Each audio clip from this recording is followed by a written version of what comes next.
Good morning to everyone on the platform from a very cold Cape Town. Good morning, Chi. How are you all doing? Well, Chi, but cold. You can say that again. Coming from Mpumalanga, where the weather is lovely at this time of the year, this cold weather is getting to me. It's still a little bit better today than it was yesterday. It was stormy Yes, yesterday. yeah, yesterday was not nice at all. Just give me a heads up if all the members are present and our guests, because our program is rather full today. Will do, Chi. Thank you.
Morning, Chair. We can start at 10. We've got sufficient members on the platform, and the leaders of delegation from Cocta and Salga are on the platform as well, Chair. Thank you very much for that, Mardia. According to my watch, it says 10 o'clock. So in the essence of time, I am going to proceed with the meeting. I would like to take this progress. I would like to take this opportunity. Sorry, I just want to put the recording on to greet everybody as we've done. And could I please ask Mardia to flight the agenda so that we can get a mover and a seconder for it before we continue?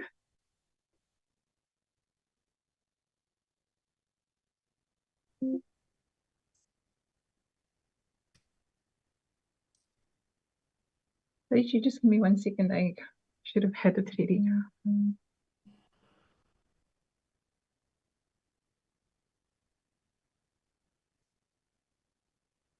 everyone see my screen, Chair?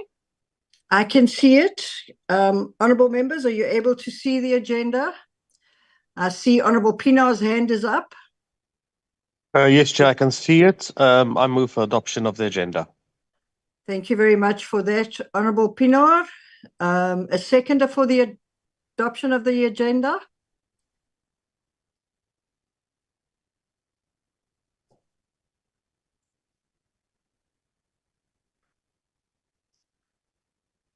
Could I ask for a seconder, please? I Honourable second, Sator? Chair. I second, Chair. Thank you very much, Honourable Modise. Honourable Satoli, I saw your hand up, so I take it you wanted to second. Thank you very much for that. As I said, good morning to everybody, all our members, our staff, and our esteemed guests today. Before we proceed, I would just like to place on record that unfortunately, no minister or deputy minister is present for this meeting today. We got late notification that the DM that was going to attend has also been called to attend the cabinet meeting. And previously, when we've asked for the deferment due to the executive not being present, the House Chair declined the request, indicating that the work of Parliament, and especially this committee, must continue because it is an important committee with regard to job creation and economic growth.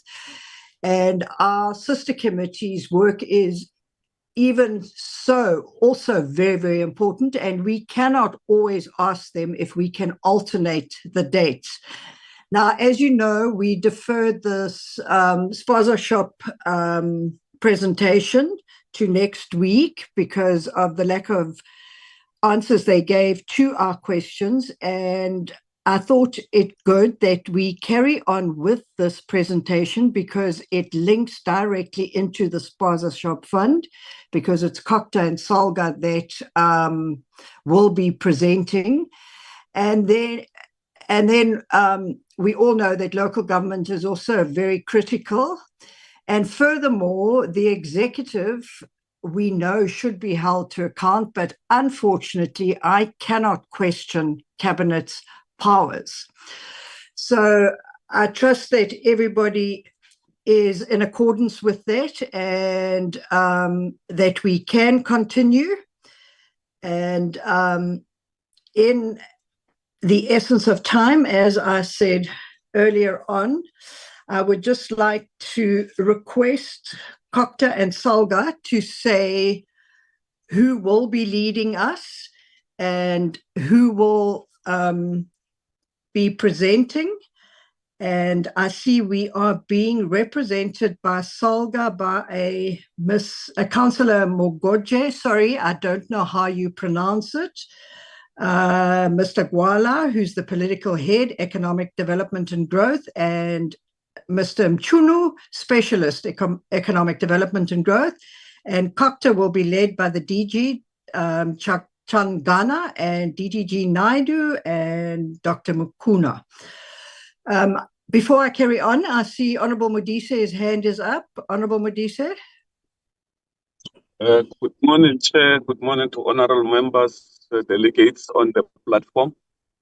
Chair, I hear what you are saying with regards to the House Chair, but I think if you can, please invite the House Chair to a session between us and him, even if it's a virtual meeting as a Senate committee, so that we have this discussion with him, because it's us who are supposed to play oversight on the departments. And if the political leadership is not in the meeting, it becomes extremely difficult to proceed with certain things. While the delegation today is led by the DG, there are questions that are going to come which might be more political than administrative. And without the political head, we might not go anywhere. Some of the questions that are going to be asked in this meeting, when the responses come, whoever is going to respond is going to tell us that that one needs the minister, that one needs the deputy minister. Unfortunately, as a DG, as a DDG, as a chief director, I'm unable to respond to that question. It becomes a futile exercise. I am requesting to you, Chair, write a letter to the House Chair, invite him to a session with us as a committee. It can be a virtual meeting, there's no problem, so that we iron out this thing, so that he can understand the reason we want ministers or we want political leadership to be in our meeting. Because it's not all the meetings that we want political leadership. There are specific meetings where political leadership is needed. And in those meetings, those leaders must be there. They must equally treat us with respect, in as much as they treat cabinet with respect. Thank you so much.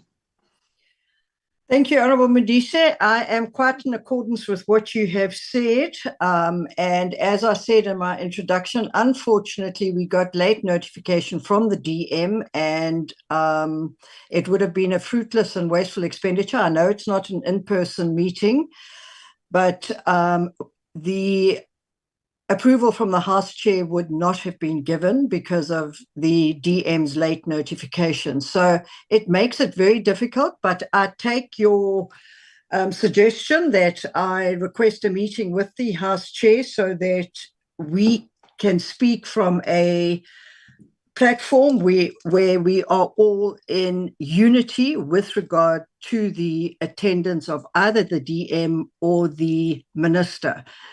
And as I've said, Wednesdays are very, very problematic. Maybe we should look into having our Wednesday meetings after a plenary session. That's the only solution I have at this time, but I'm not going to seek the solution at this time because we've got a proposal on the table.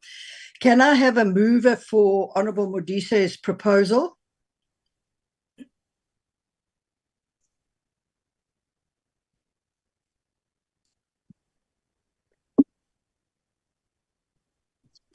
Honourable Sithole, I see your hand is up. No, thank you very much, Honorable Chairperson, and good morning to honorable members that are in the platform and the DG and all members, all protocol observed.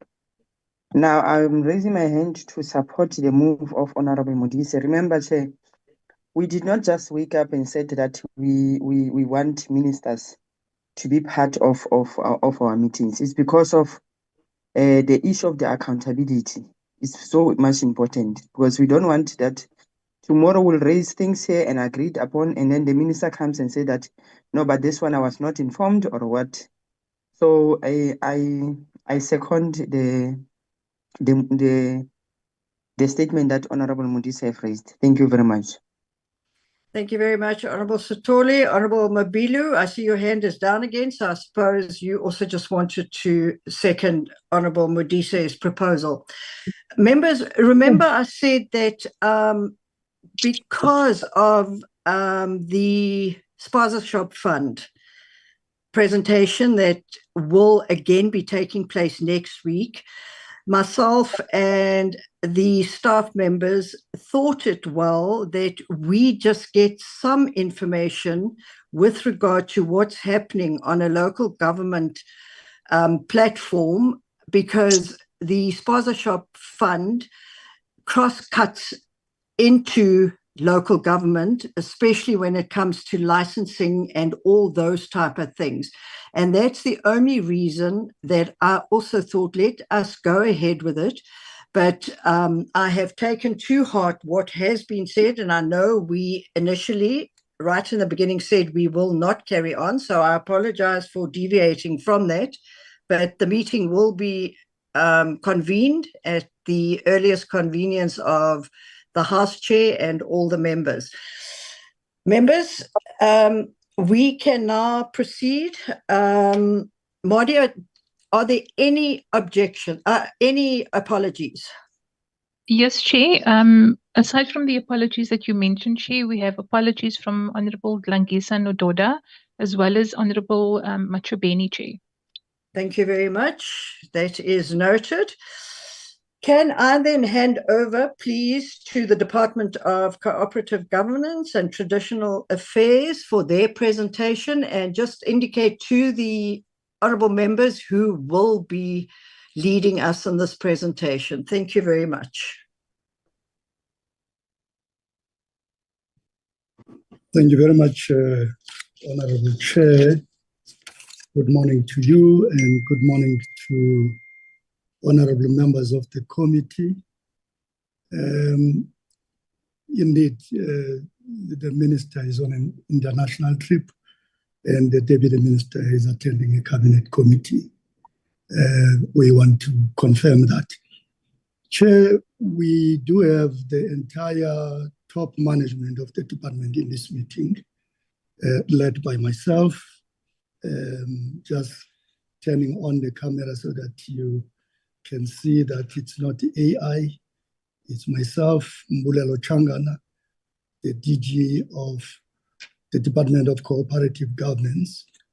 I am accompanied by the Deputy Director General, Dr. Kevin Naidu, who is responsible for policy, governance, and administration in the department.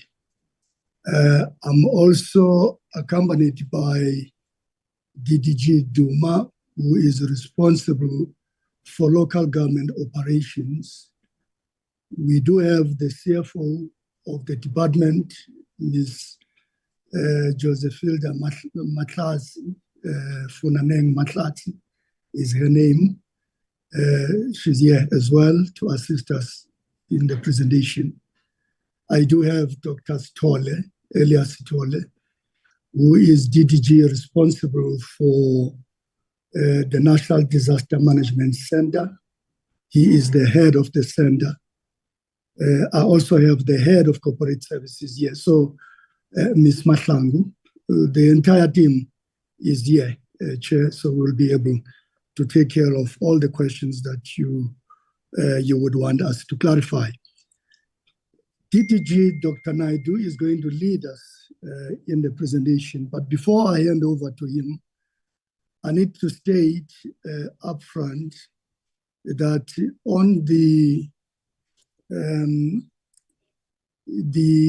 foodborne or the spaza shop program, Cabinet passed a resolution a while ago to establish the IMC, the Interministerial Committee, in what we call the multidisciplinary committee chaired by the Minister of Health and the Minister of Cooperative Governance and Traditional Affairs, Minister Dr. Motsoaledi and Minister Hlabisa are co-chairing that IMC, which deals with foodborne diseases and also spaza shop registration. And in that team, the core drivers of the work in that team is ourselves, the Department of Small Business Development, the Department of Health. We also have NetJoins, which represents the security cluster. They are responsible for managing the work streams that are assisting us with the registration and the enforcement of the bylaws. As you know, COGTA drafted the standard draft bylaws and circulated it to all the 257 municipalities so that they can implement all the necessary bylaws around the registration of spaza shops. Without wasting your time, Chair, I'm going to hand over to Dr. Naidu to take us through the presentation. And the presentation covers almost every aspect of the work that we do in the department, and that is why we have all the DDGs here with me so that they can respond to clarity-seeking questions. Dr. Naidu, over to you. Please take it away. Thank you very much, DG. Good morning, Honorable Chairperson, all honorable members of the committee, and my colleagues on the call, colleagues from SALGA. Honorable Chair, as the DG has indicated, we have put quite a lengthy presentation together to try and share with the committee as far as we could the various interventions that we have made as a department to try and create an environment where it becomes conducive for local economic development to take place, be it around policy interventions, legislative interventions, creating a climate of good economic governance, to financial management interventions, to see how best we are able to put forth the DDM model to encourage LED in our municipalities, as well as other interventions that will be presented through these slides that I will make. So in essence, we have looked at the request from the committee to present on local government's capacity and its capability to support inclusive economic growth and job creation. But we also noticed in the invitation that in addition thereto, we should also look at the registration of spaza shops. And we do so in as far as we are able to go, Honorable Chair and members, in relation to the department's mandate.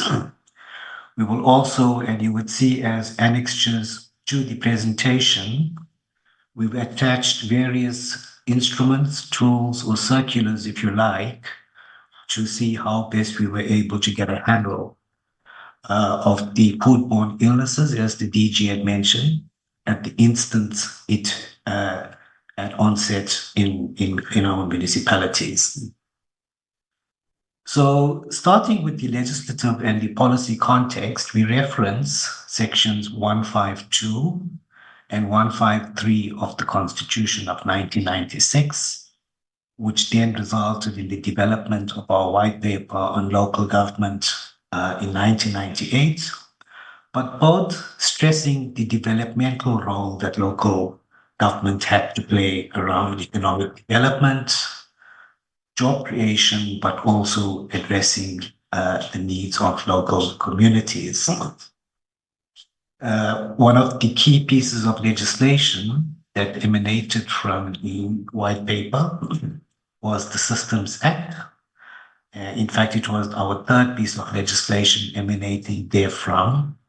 But importantly, it provided for the development of integrated development plans, and which plans ought to include strategies for local economic development and to facilitate initiatives in relation to that. The second piece of legislation that flowed from the white paper on local government was the Municipal Structures Act. And in relation to the focus of our presentation or the discussion today, it, amongst others, sets out powers and functions of municipalities and deals with issues such as land use planning and zoning, local infrastructure development, the regulation of local markets and trade, as well as the promotion of economic potential sectors.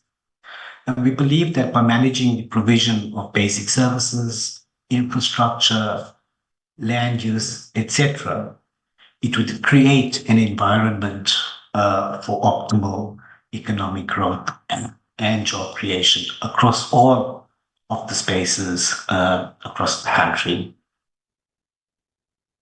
In relation to the work that we've been doing around economic governance, as we call it, in all of the municipalities, we have noticed that they have developed 5-year strategic plans, and we regularly review their integrated development plans. we found that there's about 120 odd municipalities that have similar strategies that have been in place over the past 5 years. Many of them have developed land use management schemes, policies, bylaws, and all of them have facilitated socio-economic development initiatives, albeit at varying scales. I think it is important to note, Honorable Chair and members of the committee, that from time to time, at least in the monitoring that we have undertaken, when it came to the location of spaza shops and the regulation or the regulatory environment that dealt with it, many of them brought to us that matters relating to land use management, the zoning of spaza shops, complicated things when it came to the issuing of licenses to these spaza shops. In relation to financial management in municipalities, we have various interventions, but notable is the compliance that we try to ensure in relation to the Municipal Systems Act and the Municipal Property Rates Act. So issues that we have referenced here stem from legislative provisions in these two pieces of legislation. So in relation to the Property Rates Act, which legislation falls under the purview of the minister, the department, we look at critical municipal property rating valuation aspects. We look at property rating aspects. And then in relation to the Systems Act compliance issues, we look at water and electricity tariffs of municipalities. We look at municipal indigent policies and their indigent registers, but also looking at the control and debt collection policies and their related bylaws. Of course, we may not be looking at all municipalities. We do it in a targeted approach to see how best we're able to make maximum impact in those municipalities that we would identify to look at these compliance-related matters. We have, and flowing from the audit outcomes that were released by the Auditor General in 2021-2022, found that in municipalities that had poor audit outcomes, many of them were as a result of poor data management and records management in those municipalities. So from those that were poor amongst all of the 257, we identified 21 such municipalities, and we're providing support to these municipalities as we have listed at the bottom of the slide in terms of fixing the poor data management controls and billing issues, etc., all with the view to ensuring that we try and see how we make them more sustainable and financially viable entities. The audit outcomes also, we've noticed again, as was released by the Auditor General last week, and colleagues would have noticed the presentation that was made to the Portfolio Committee on COPTA, the same old issues again coming to the fore in relation to the findings by the Auditor General. So the interventions or the support that we give to municipalities in relation to trying to see how we turn around the poor audit outcomes, we try and assist them with the implementation of their audit action plans. We try and see how best we're able to strengthen oversight in municipalities. And in this specific instance, Honorable Chair and Honorable Members, we have as a department a Municipal Public Accounts Forum. And in that forum, which convenes quarterly, we have in there National Treasury, we have there SALGA, we have there the Auditor General of South Africa, all trying to see how best the reports that we would receive from provincial governments, from the provincial COPTAs are dealt with, issues such as UIFWE being processed, all with the view to ensuring that the oversight that is provided in municipalities are dealt with as expeditiously as possible. There's also issues around continuous professional development programs that we would want to enter in together with SALGA and National Treasury, but also ensuring that municipalities recruit skilled personnel, competent individuals, and there's various interventions from a regulatory perspective that the department has put in place. Issues emanating from the Structures Act, amendments to the Structures Act, as well as regulations that have been developed to ensure that the right people, the competent people, the skilled people are the ones that are recruited in local government. Looking at the interventions that we have put in place to improve service delivery and to turn around the negative challenges that we have in municipalities, we have various infrastructure investment interventions that we have put in place through various partnerships. And these are set out in the slide that I have showed you. So there's a whole across the board spectrum of interventions or partnerships that we have put in place, albeit very recently. Some older than others. So from a government perspective, we have implementing arrangements with the Department of Human Settlements, the Department of Transport. We work very closely with Operation Vulindlela 2 in the presidency. We have a collaboration agreement with the National Treasury and similar sorts of instruments for the Department of Water and Sanitation, Forestries, Fisheries, and in the environment, as well as municipalities. The next category of business that we have engagement or partnerships with and engagements, we list them as the National Business Initiative, CELC, and then with the mining houses of Sibanye Stillwater, as well as with Anglo American. We have arrangements with the European Union, the World Research Institute, DBSA, but also in terms of the entities that we have reporting to the departments, South African Local Government Institute, Association, the Municipal Demarcation Board, but also the Municipal Infrastructure Support Agent. And the ensuing slides, Honorable Chair and members, you would see that much of the work that MISA does is also set out in this presentation. Then lastly, we've indicated PPGI, which is the Public-Private Growth Initiative, and a partnership where we have been doing a lot of work in the Waterberg district, for example. This slide references the various municipal service improvement plans, MSIPs as we refer to them in the department. And you will see that on the extreme left, the 35 municipalities, and we refer to these municipalities as municipalities at risk or distressed. Some refer to it as dysfunctional, but we try to steer away from that kind of terminology. 35 MSIPs, and then we've also, in addition to the 35, identified 10 most distressed municipalities across the country.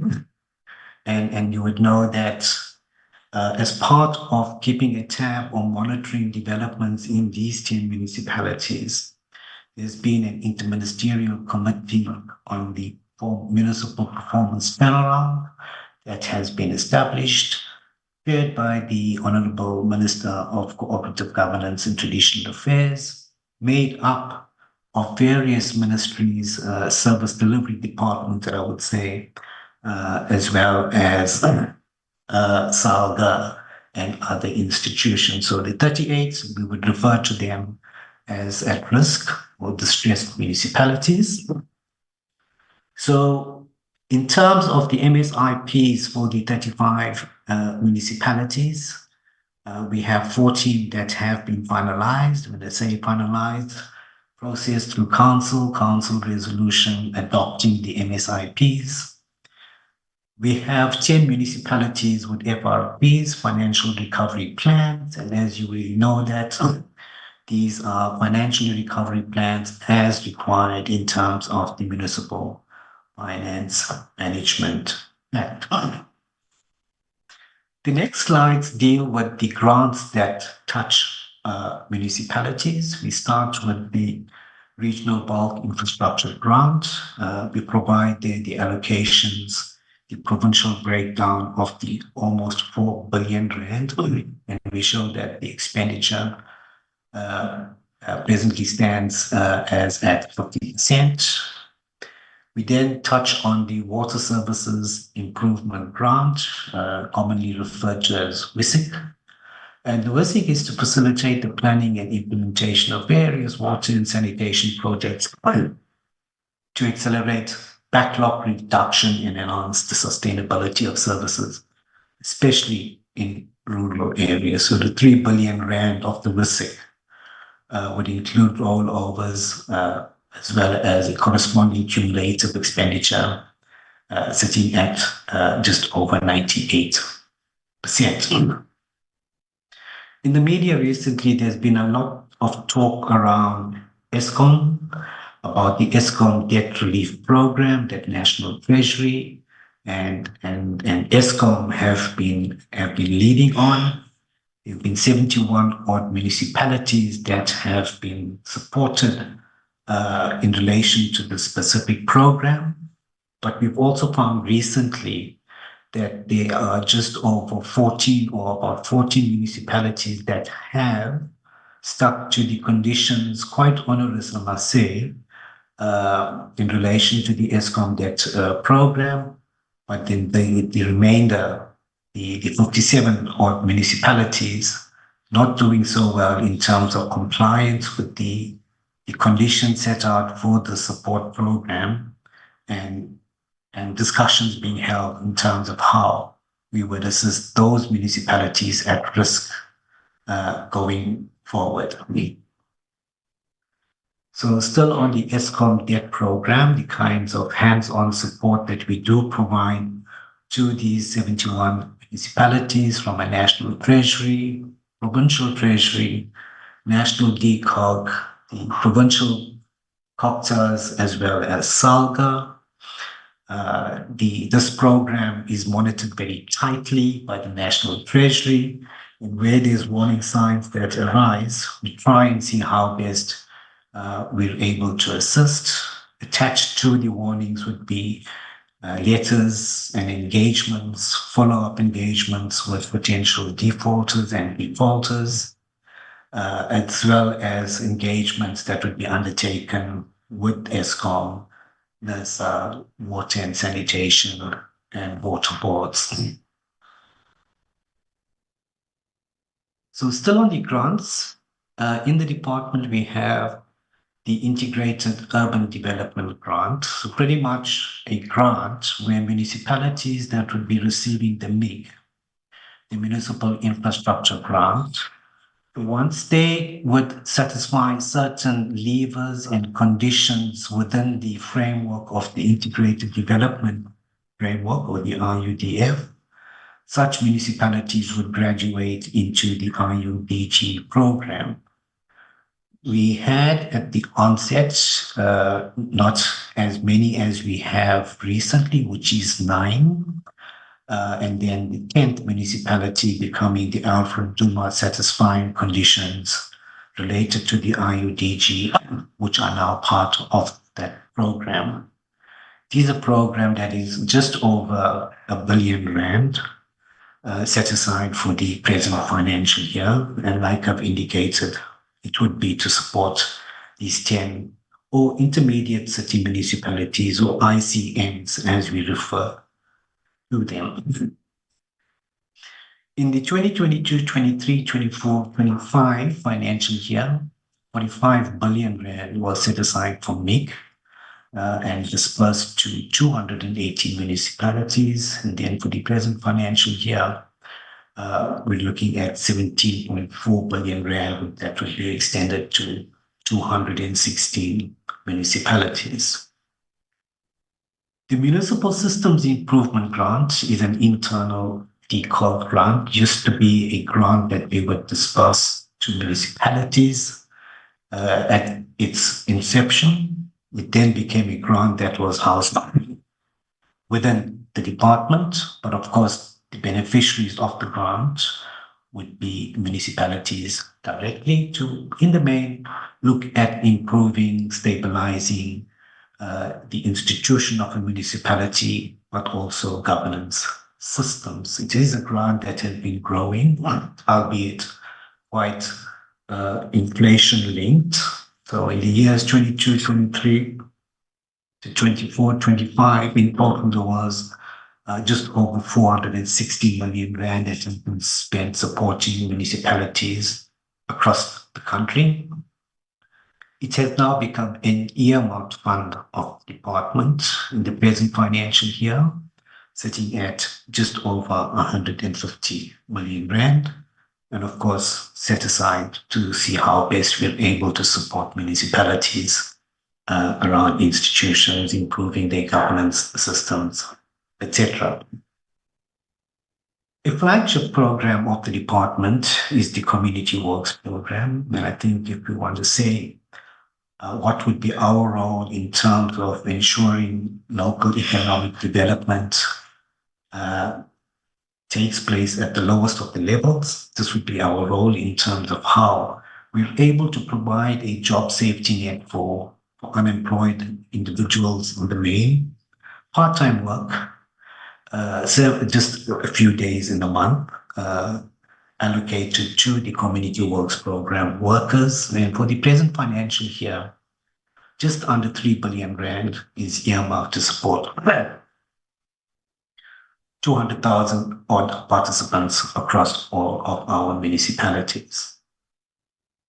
So in relation to MISA, something that I touched on a little earlier, MISA supports 25 municipalities with direct program management on enhancing labor-intensive construction.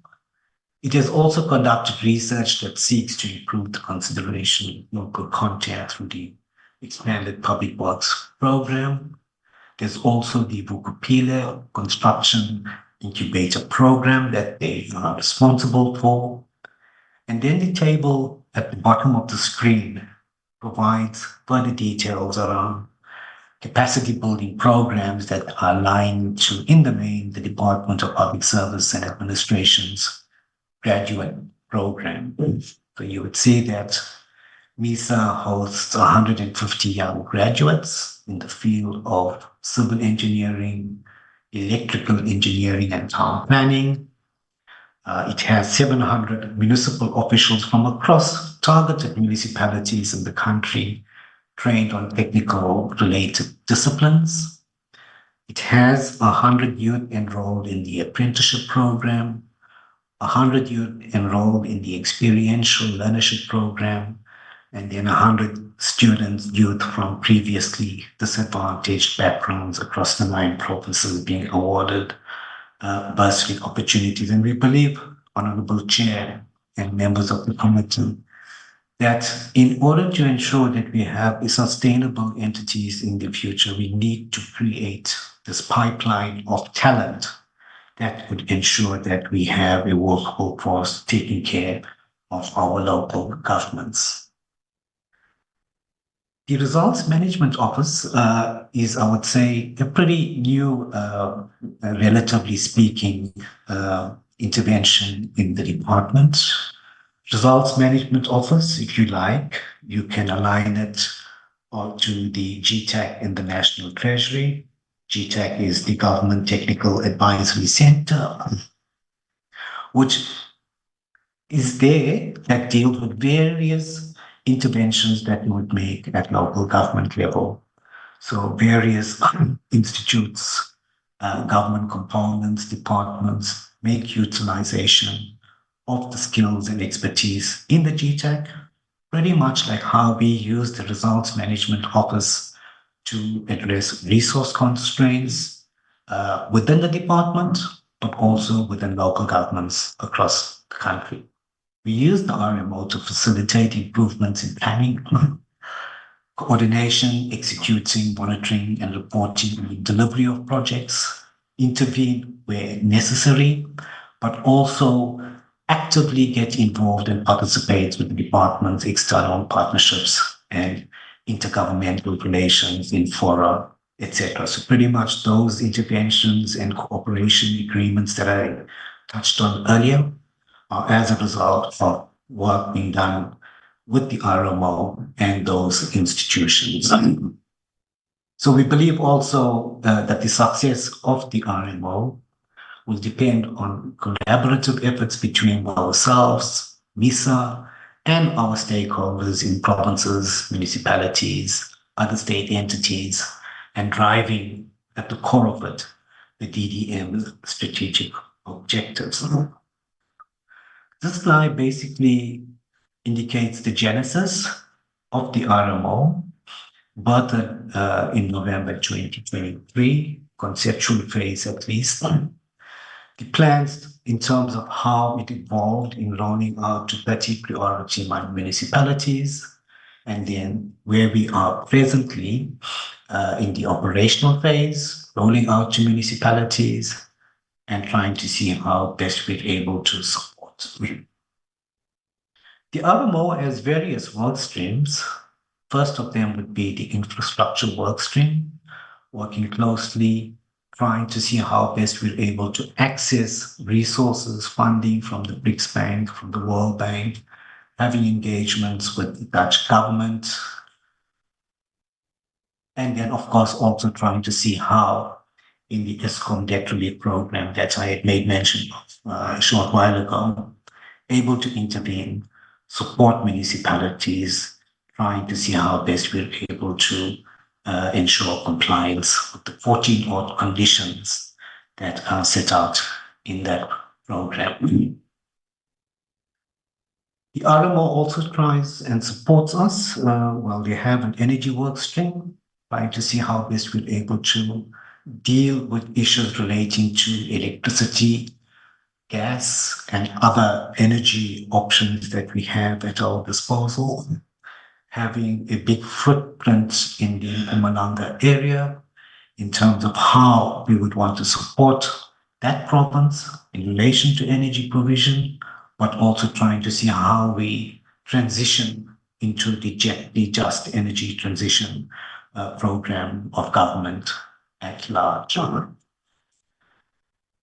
Another work stream that is in the RMO deals specifically around governance issues, but also aligned to how to approach governance challenges through the DDM model that we have as a department, championing as a department in relation to governance, to see how best we're able to clarify, provide clarity around interpretation around legislation, supporting the review of the local government white paper. You would know that there's a very concerted effort by the department to try and reset local government by reviewing the 1998 white paper on local government. It is something or a discussion document that we've put out there, presently open for comment until the end of the month, but various engagements, interactions having taken place, Honorable Chair, with various sectors, including with political parties, later this month. Trying to see how we rectify the wrongs or address the challenges relating to powers and functions, trying to see how we're able to build capacity in local government, but trying to prioritize this at-risk, distressed municipalities that we have identified already. There's also a work stream that deals with finance-related issues, but also dedicated persons dealing with the community works program. I'm not going to go into the slide. Located in the RMO as well is the National Strategic Hub.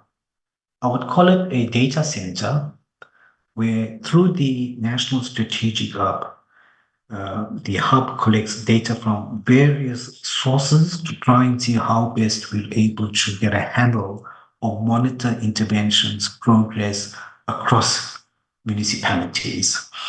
At the core of it is IT-related interventions, but to try and see how we're able to improve public sector data governance. We then come to, as we reach the end of the presentation, Honorable Chair, interventions that we have been trying to champion using the district development model. There's been quite a big discussion in the portfolio committee on COPTA yesterday. But to just show the genesis of the DDM, established in 2019, piloted in 2019 through to 2021, trying to institutionalize it across all municipalities or the 52 district spaces, the 44 district municipalities in the 8 metropolitan areas that we have. But then from April of this year, trying to embed it, trying to entrench DDM in our municipalities, and trying to see how best we're able to ensure sustainability in these 52 spaces that cover the entire territory of the Republic and making it sustainable. The DDM, you would know, is anchored on the One Plan, which sets out the long-term development trajectory for these 52 spaces, which takes into consideration the National Development Plan, the Medium-Term Development Plan, as well as the National Spatial Development Framework. Of course, in trying to get a handle of the spaces, what lives in there, the catalytic projects, etc., we do so by developing a profile, which profile is developed from the bottom up, try and see how it positions economically the area in that space, looking at issues around governance and financial management, spatial restructuring, but also integrated service provisioning and the re-engineering of its infrastructure. The slide basically extrapolates the National Strategic Hub and how it interfaces with the DDM. So the National Strategic Hub has a range of interactive dashboards powered by data and visualized in a very user-friendly format, offering data-driven insights into various aspects that one would pick from the dashboard and as preferred by the user. So it provides a comprehensive overview of key metrics and trends, and these dashboards are used for various purposes that people would want to, at the instance of interacting with the National Strategic Hub, and that which it provides as indicated on the slide as well. So we were also asked to, in addition to looking at those issues, deal with the registration of spaza shops. And I think the DG, in his opening remarks, had begun to indicate some of the things that we as a department have been doing in relation to the space, and starting by the foodborne illnesses that was onset in our municipalities in October of last year, Cabinet government responding by the establishment of the integrated multidisciplinary task team, which is chaired by Honorable Minister Schlabisa and Honorable Minister Motsoaledi, Minister of Health. And then at the technical level, feeding into that political structure, we have the technical IMDT, chaired by DG Changana and chaired by the DG of Health. But also feeding into the technical structure is the Net Joints Priority Committee that was specifically established to monitor issues around foodborne illnesses. So pretty much most of the reports that we would get feeding into the technical IMDTT would be reports that would be coming from the NAT joints. NAT joints would report on compliance in relation to the bylaws out there, compliance in relation to spaza food shops being registered in each of the municipalities, the number of foreigners that would be owning spaza shops, etc. So all of those compliance in relation to the bylaws, regulations, etc. would be reported by the NAT joints. So come November, December 2024, end of last year, COPTA published the standard draft bylaws to try and popularize it. We issued various circulars relating to the standard draft bylaws. You would see it attached as annexures to the end of the presentation, as I've indicated earlier. We held a webinar with stakeholders, including all municipalities, mayors, to try and see how best we are able to popularize the standard draft bylaw, but also to ensure that municipalities have this regulatory instrument in place to ensure that there will be compliance and only registered spaza shops operating. So the standard draft bylaw is a standard draft bylaw that finds itself in Section 14 of the Systems Act. So basically, the minister can issue a standard draft bylaw on any matter that is brought to the minister's attention, brought to the minister's attention by provinces, brought to the minister's attention by SALGA.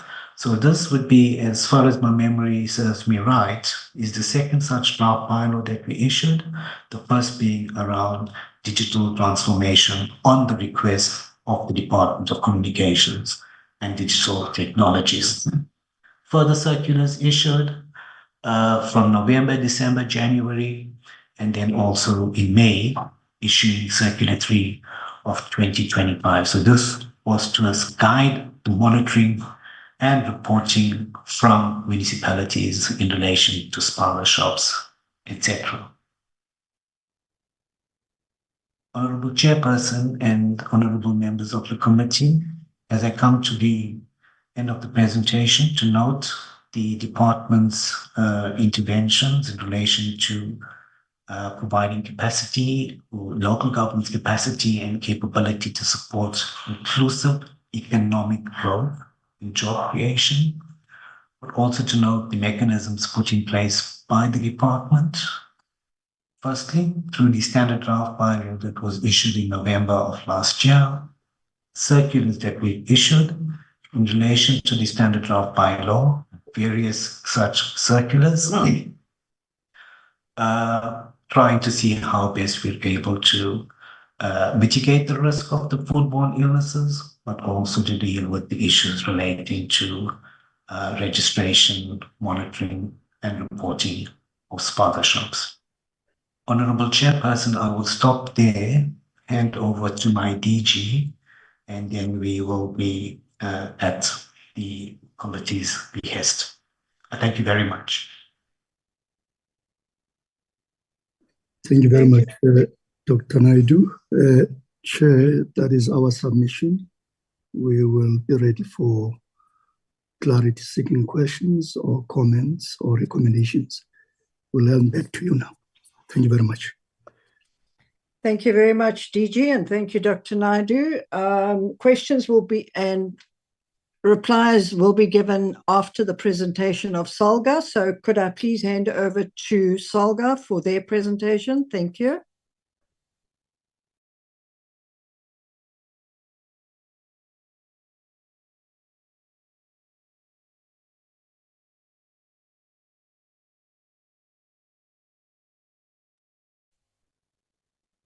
SALGA, did you hear?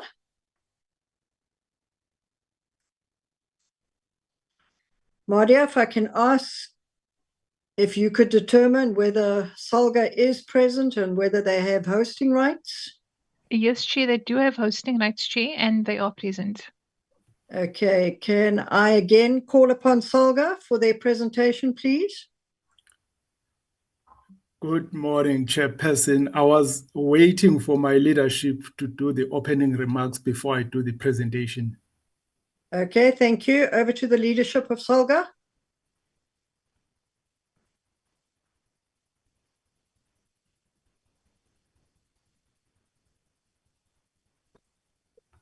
Good morning, Chair, and good morning to honorable members and the officials present in our today's select committee meeting. It is an honor indeed to be invited to this committee meeting, and we are going to get our presentation from one of our officials from Salga.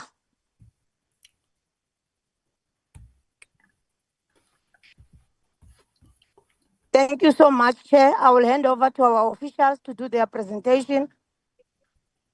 Thank you. Mr. Gwala, over to you.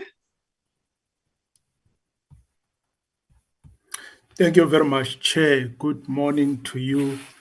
Good morning to the members of the committee, the leadership of SALGA, the leadership of the department led by DG, my colleagues who are here with me.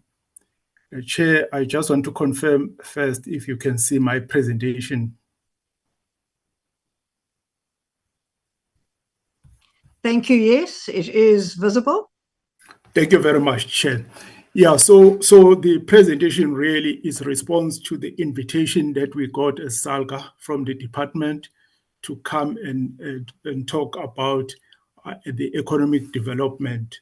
So the slides that I will go through will cover these four broad areas. Firstly, just to give the background and the problem statement as we see it from the SALGA point of view, and how we approach it, the question of local government, how our posture in that regard. Then we'll go to talk about the interventions and the partnerships that we have, and we'll be making concluding remarks. So at that high level, Chair, the purpose of our presentation is to brief the Select Committee regarding the state of local government capacity and capability to support inclusive economic growth as well as job creation, more especially at the local level. And we'll also share our own initiatives as SALGA to assist our members, the municipalities, to enhance their capacity. So as a matter of background and preamble, just to share that as SALGA, our mandate is quite broad. We've got 6 areas that we look at as an organization when we talk to our members. Firstly, we represent our members at the employer, as you'll appreciate that when they negotiate, the unions will negotiate through us when we represent 257 municipalities in that process. And then the other critical element of our mandate is to lobby and advocate for the municipalities. So then you'll find SALGA in a number of IGR structures where we'll be talking on behalf of our members. Then the other area where we are very strong on is the collection of data and information that relates to municipalities and provide that whenever is required in terms of our lobbying, as well as in terms of assisting our members. The other critical area, Chair, that we do in partnership with a number of entities, including our sister department, is the area of capacity building. When we focus on capacity building, we approach it from 2 fronts. One, focus on the leadership, political leadership of municipalities, whether it's in the area of finance, the area of governance, the area of economic development, infrastructure development, etc. And then we also focus on the administrative part of local government, where we provide a capacity building, especially for officials. You will know, Chair, that after each local government elections, we'll go through that process, especially where we have a new members of municipalities coming on board, and we have to orientate them and go through that process, but continue beyond that to ensure that they always remain familiar with their jobs, especially, but the laws and legislations that are governing the work that we do. The other area that takes a lot of our time is the direct support that we try to provide to municipalities, that we work very close with them, either giving advice and at some instances working hands-on in trying to find solution together with them. And then lastly is the area of strategic profiling, where we'll hear SALGA in a number of times in the media speaking on behalf of municipalities.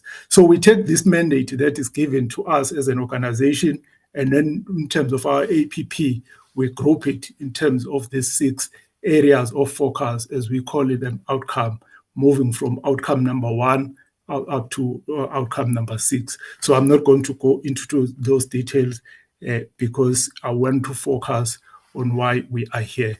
Dr. Naido went through the legislative of economic development, firstly as the government, that what are we there for when it comes to the area of economic development. And we emphasize that really in terms of municipalities, we are mandated through Section 152 of the Constitution to, among others, promote social and economic development.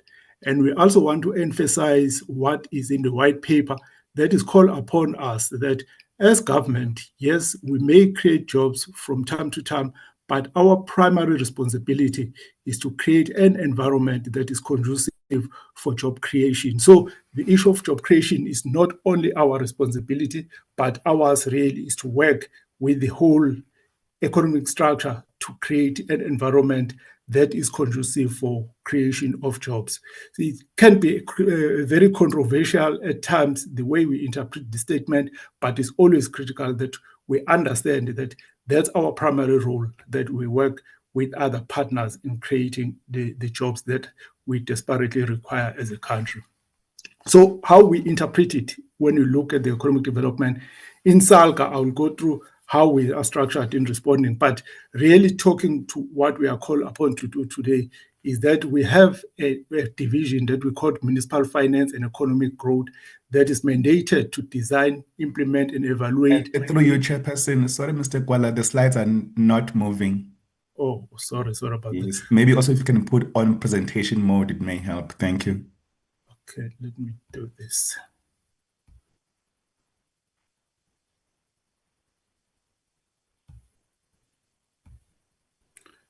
Chair, I will take them down and share them again.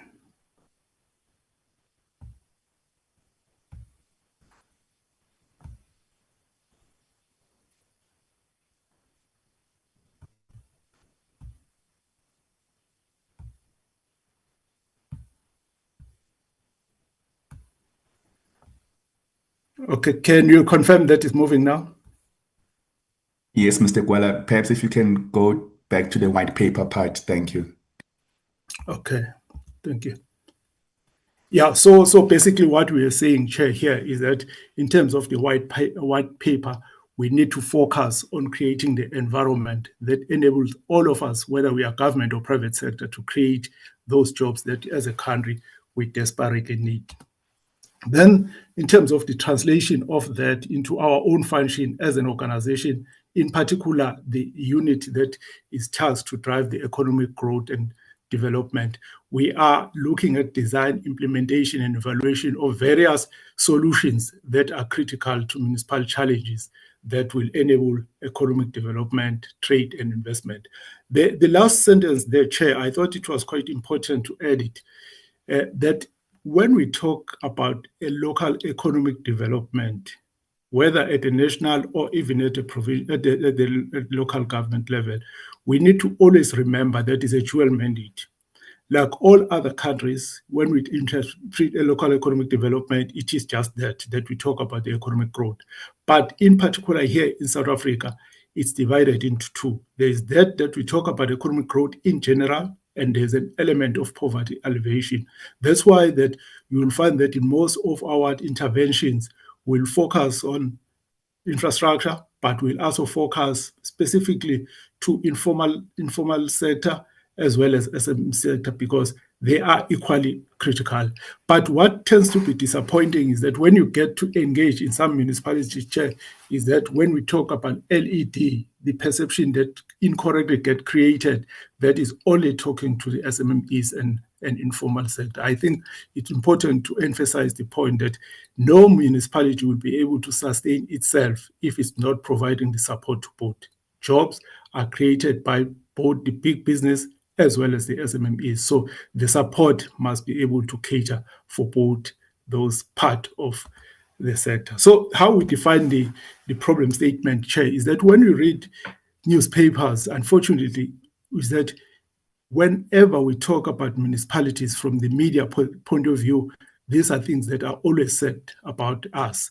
Depressing reports from AG, most municipalities struggling to attract investment, business moving from one town to another, especially the small towns losing a lot of investment that gets to move out, the infrastructure that is dilapidated, some groups within our economy being left out, in particular in the short I'm sorry, Chairperson, through you again. Mr. Gwala, perhaps if you can put them on slide mode, maybe they would, because they're still not moving, Mr. Gwala. Maybe I will ask someone to share for me because they are on slide mode on my side and they are moving. Maybe someone can help me. Maybe through you, Chair. I don't know, Chair, if you're having a similar issue on your end. Yes, I am having a similar issue. So, Mardia, are you able to assist or has the rights been transferred to Mr. Gwala? The rights has been transferred to Mr. Gwala, Chair, but it is a bit difficult to host and share screen at the same time, Chair. Okay, I understand. Mr. Gwala, please see if you can correct it from your side or... Can I maybe ask that the other gentleman, Mr. Kunu, if I can maybe give him hosting rights, Chair? DG, does that carry your approval?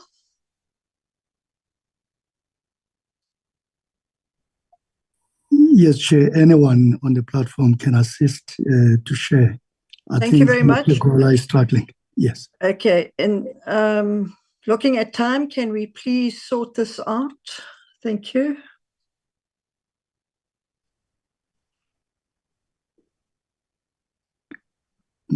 Mr. Gwala, are you able to forward it to Dr. Naidu? I see Mr. Mchunu is busy now. See if you can move up and down, please, Mr. Mchunu. Seems sorted, Chair. Yeah, it looks like it. Thank you. Okay, let's now hope that it works. Continue.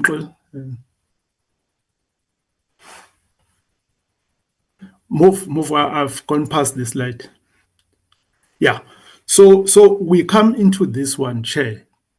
Whilst we're looking at the problem, we realize that really, if you talk from municipal point of view, we believe that they are caught in a serious vicious cycle. The vicious cycle will say, on one hand, we've got a declining revenue. That declining revenue is actually influenced at one end by the economic growth and people losing jobs, businesses closing down or shrinking, meaning that what we are able to collect is very minimal. And above that, you know that there are a number of other challenges that we are facing with revenue collection from a number of sectors, including us as residents, that we are not really doing what we're supposed to be doing. So for that reason, you find that the revenue of municipalities is declining. Hence, the municipalities are not able to actually pay what they are supposed to be paying to utilities like your ESCOM, your water boards, and the problem continues from that end. And the infrastructure, a lot of what given to municipalities is returned back to treasury unspent, meaning that the infrastructure in terms of the maintenance in the main is actually getting worse and worse. And that, unfortunately, it creates an environment that is not conducive to business to grow. So I'm saying that the cycle is vicious. So we need to be able to break this cycle at some point, because if not, we will be going a wrong direction as a country. So it's a serious problem statement that cannot be just solved by one unit called LED unit within local government. It's therefore important that when we perceive the local government, we look at the entity as one entity driving the economic growth broadly, not just in isolation like we see at some points. You can move to the next slide, Mko. So that's how we want to believe that the economic development is a transversal function that each and everyone within the municipality must be involved with. Move on. So I've spoken to a number of these entities. You look at the energy, which is a responsibility of the municipality, water supply, sanitation. It's unfortunate that we tend to look at these things in separation. Then on the right-hand side, we are saying that the impact of this is not, it makes an environment that is not easy to do business at a local level, and we need to be able to attend to it. These are some of the pictures that we see in the media, the issues of waste management and the businesses moving out, and those are problems that we need to be able to solve. Move on. So that the posture that we have taken as SALGA is to say, within the municipal finance, trading, service and economic growth, we divide our functions into those groupings. There are colleagues that will focus on the municipal finance, trading services, as well as economic growth. But we are saying that at the bottom, the first two, municipal finance and trading services, infrastructure and the likes, are economic development enablers. In the absence of that, it becomes very difficult for the economic growth. When you have that LED function within the municipality, it's really for coordination and implementation of policy. But that has to be made, or it has to happen on the backdrop of the entity that is functional. So we approach it and say that the economic services that we provide focus on the left-hand side. That's when I will be talking about the interventions of SALGA to drive that, but it's incomplete without looking at the trading services as well as the finance. Some of the services that we provide are very much into that area. Move on. So economic development, trading services, municipal finance. We want to drive job creation, which tends to increase the ability of residents to pay services. Once they pay for services, the municipality is able to provide the infrastructure that is needed from the trading services, water, electricity, waste management, economic development. And in turn, that will enable municipalities to have some financial resources to continue to build more infrastructure and to provide the maintenance that is required. Move on to. That's basically the summary of the posture that we tend to take as SALGA. We can move to the next one. So we conducted a quick study, Chair. The reason why we're doing this study is because a number of municipalities were coming to us as SALGA and saying that the finances that they have for LED, as well as the capabilities generally, is not adequate. How the LED function is run. So we needed to really get the understanding of what is happening in this one. When we did this, the objective of our study was to diagnose the LED as a function in local government. We look at the scope of local government as an institution architect. Is it correct? That LED, does it fit into the big scheme of things? We look at the integration of the LED function with other local government functions, as I've made a point earlier, that in the absence of that, we'll be struggling. We look at the human, financial, and other resources allocated to LED function. We look at the funding of the function itself, as well as additional support that is provided to the function. We'll move on to it. Without going into too much detail, those are the outcomes that came from the study, Chair. One, we said in terms of the architect, we needed to examine it, and the recommendation that came out is that we need a differentiated approach. We cannot take a metro like City of Joburg and say that you run the LED function as we will do in a small municipality, somewhere in the rural area. And again, it also depends on the business or the sectors that we are driving. If you are a coastal town, you cannot run the economic development as you will do in a mining town. So those factors had to be taken into account. That's what came from our study. Then in terms of the integration, municipality must ensure that LED is a function of the municipal planning and continuously plan with other key units. I think Dr. Naidu made this point indirectly when he was explaining the fact that when you look at planning as a function of local government, whilst they are doing that, they have to do it so well that to provide that kind of support that will enable a business to grow. So some of the red tape that we find in areas like when you apply for whatever, the business license and stuff like that, it then shows that we tend to focus in one area in isolation without understanding its impact on the big scheme of things. Then we look at the human resources. We said the appointment of persons with appropriate skills is quite important. Chair, is distressing when you go to some municipalities, you find that people who are appointed to lead the economic development do not have the requisite kind of skills, and we feel that it tends to undermine the whole role of economic development. So that's what came from study, that we need to really to ensure that people that are employed in this function are adequately trained for the function. Then the issue of the financial resources was also highlighted, and it came out that we needed to not only rely on the revenue that we generate as local government, but we need to find a way of leveraging other revenue coming from elsewhere, meaning that the partnership are quite important in order to really make this work on the ground. Then the LED support, that yes, it needs to be led by the government, but the partnership is the name of the game. Without that partnership, it may not succeed. You can move on, please. So the other point that was emphasized, that it needs to be led from the top. The mayor becomes a champion. He needs to actually lead. So we took that from the study. As SALCA, we then put together a guide that we are providing to mayors to say, what is their role in driving the economic or in leading the economic development within those areas. So we've engaged a number of partners, including the department, to look at what the content of this document is about, and we are now providing the support and providing the training to some of our mayors to look at this, so that that leadership role is really coming through. And interesting enough, in South Africa, we've got a number of examples, that what came from SAD, that we've got a number of good case studies where when a mayor is taking that leading role, directly talking to business that is in existence, talking to people that are really related, whether academia and the likes, we find that things are happening much differently from a space where the mayor is not actively involved with this function. Move on, please.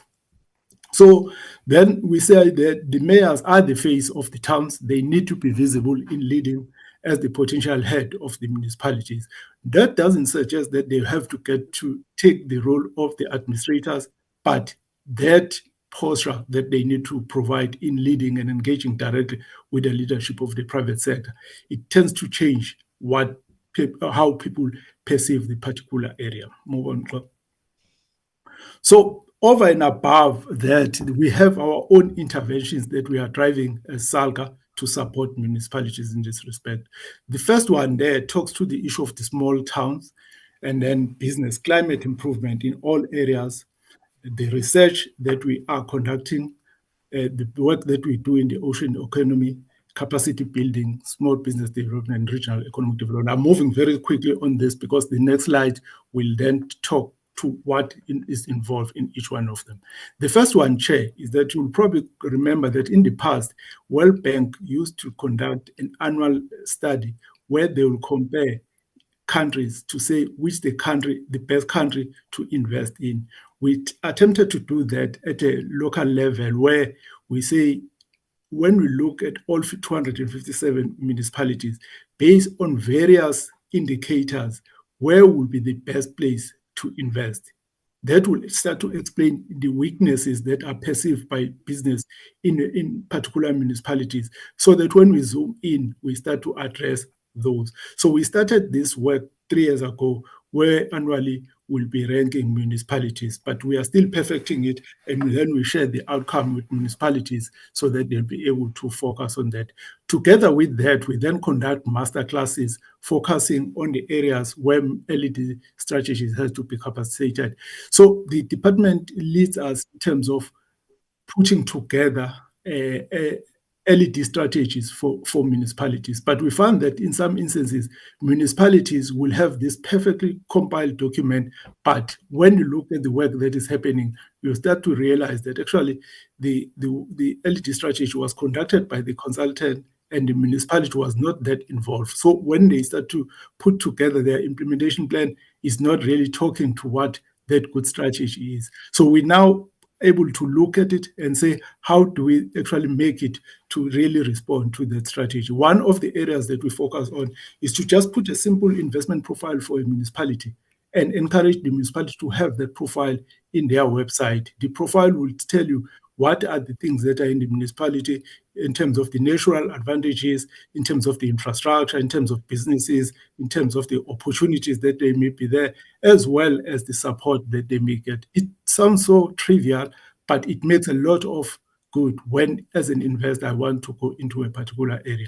And even there, it then talks about the support that is given to SMME, support given to informal sector, because really, if we don't do that, then we'll never be able to give the required support, but above that, to, as when we talk about the informal sector, to be able to guide people to say, you can't just put your stands anywhere within the town. There has to be a reallocated zone where people have to be able to trade. So those are kind of information that we are helping municipalities to understand and start to implement. Move to the next one.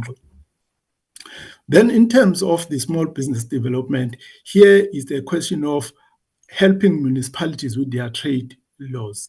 You remember, Chair, that in the recent past, there were a number of cases where municipalities were taken to court because some of the informal traders will feel that in the enforcement of the bylaws, their rights are really taken for granted, and they will go to court and the municipality will lose a case. SALGA, we have studied some of those cases and we are helping municipalities to say how they can improve. So we started to put together a framework when it comes to informal trading, and municipalities are now saying that with that framework, can you work with us to revise some of our bylaws so that in implementation of the bylaws, they do not find themselves abusing some of the rights of the traders. So that's one area.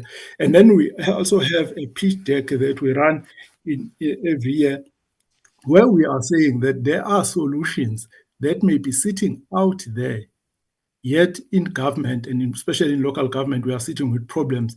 And some of those problems, we may not have immediate solutions, but there are people sitting outside government who are very creative with solutions. Some of them might be ICT-based, some of them may not be ICT-based. So we give them the opportunity to share with us some of those ideas so that we can find a way of implementing them in partnership with other organizations. So the last one talks about the training that we continuously conduct with organizations like SEDA and other entities. The small town, you know the history of the small towns, that really over time, especially the mining towns that used to strive when the mines were striving in those particular areas. But over time, those small towns have lost their attractiveness in terms of business because the mine closes down, as an example. So we've got a program that we are running with the department focusing on the small town. One, we started in the Karoo region, where we got municipalities coming from Eastern Cape, Free State, Northern Cape, as well as Western Cape, coming together to form what we call a Karoo region. So we meet. The idea there, similar to what we do with DDM, is that if you plan in isolation, you may not have the maximum impact, but if you are planning together, you will be able to do that. So there's a lot of work that has been done to recognize that region as a true region. So every year we work with those municipalities trying to perfect the coordination in terms of the planning.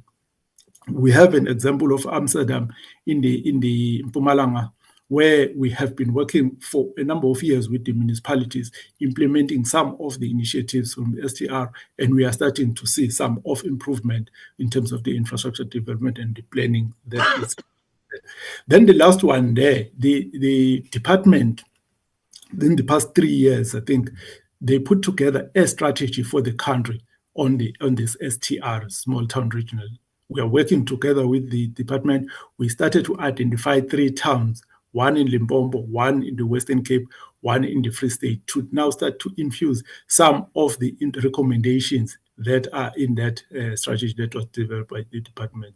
Then this one talks to the issue of regional economic development, where we take some of the recommendations that came from the old Operation Pakisa that we have in government and start to really say those opportunities that we identify, how can we implement them? So really, it's nothing new. They are there sitting with the Department of Forest, and we are saying that on the ground, what is it that a municipality has to do to take advantage of those opportunities that have been identified? So we have all that working, and then we're working with Department of Trade and Industry and Competition in terms of the FCTA. Here, basically, what we are saying is that we want our towns that are closer to the borders to really take advantage of what comes out of FCTA, because it really aims to increase the trading between the African countries. And we believe that because of their location, they should be the first one to benefit out of that. And we know that the challenges that those towns have are different from the other areas because of the influx of people coming in and out of their countries. There's one of the programs that we are running to say, how can we improve the local environment and enable the businesses to prosper in those areas? So there are a number of other programs that we are running to increase the regional cluster development, where we look at the clusters in the coastal land as well as in the mining towns, as it were. Then we can move on. So we are saying that driving LED through intergovernmental cooperation is important. That's why we believe that really it cannot be a duty of just one municipality if it's not plugged in with the whole value chain, from the DDM to the provincial government as well as in the national government. So that's what we try to do, working with them to emphasize that point. Move on. Then we've got a number of partners that we work jointly with. As SALGA, we co-share the National LED Forum with the department, and we've got many municipalities being members as well as the provincial government, but we also have other stakeholders that are outside government that are part of the LED Forum. We meet every quarter to look at various issues and the various programs that we are driving individually. And then we also work with Department of Tourism, where every month we move from one municipality to another to basically provide the programs where we share the experiences. We know that in order for a number of municipalities to prosper, they need to be able to attract tourists. But if the environment doesn't allow for that, it's not possible. So we are able to share experiences in those peer learning led by Department of Transport. And we are also a SALGA, part of the red tape reduction that is led by the Department of Small Business, and we have other departments sitting in there to look at how we can reduce red tape, because the red tape really probably is the biggest stumbling block that we have in ensuring that the business prosper. And then the partnerships outside and inside government can move on policy. So we have partnerships with a number of entities, and SALGA, as you know, we have a number of partners outside the country, whether we are in Japan, we're in Germany, some of them funding some of the programs that we are running as an organization. So in conclusion, what we are basically saying is the following: that creating an enabling environment cutting red tape and ensuring adequate service provision is a cornerstone of the local economic development. The development and implementation of the strategies is also important, but that can only happen if we've got suitable officials running the economic development or leading the economic development. We want to really move away from a space where to be called an LED officer, it's because the municipality doesn't know what to do with you, and then you become an LED officer. You have no qualification for the job, you have no passion for the job, and we want to encourage our own municipalities that they take this seriously, because if we keep emphasizing the point that it can only happen if it's done jointly with other departments within the municipality, whether it's Department of Finance or Infrastructure or Planning, you need a person who's capable to coordinate that. Otherwise, we'll be going around in circles and we'll never be able to move forward. Because if you look at what we provide, really some of the things have been there for many years, but they are not making maximum difference, mainly because of the kind of people that we put in these functions, yet they are critical. And above that, we say that at leadership, whether you are a municipal manager or whether you are a mayor, you have a duty to provide that leadership, and the posture must be correct to demonstrate that issues of economic development is that important. The partnership with the private sector cannot be overemphasized. We as government will be unable to do this alone. So that's where we need the championship of the mayor to engage with the private sector and lead and ensure that we firstly take care of businesses that are already in the area, whether they are small or whether they are big. There has to be engagement continuously. Only at that point we'll be able to attract new investment into our areas. But if the relationship is still not that good, then we'll continue to have problems. We can move on. So the executive leadership of ministers should have LED targets. That's what we believe, really, that the mayor has to set a tone and be able to set his own and draw his own leadership to have some targets that are talking to how they improve the environment.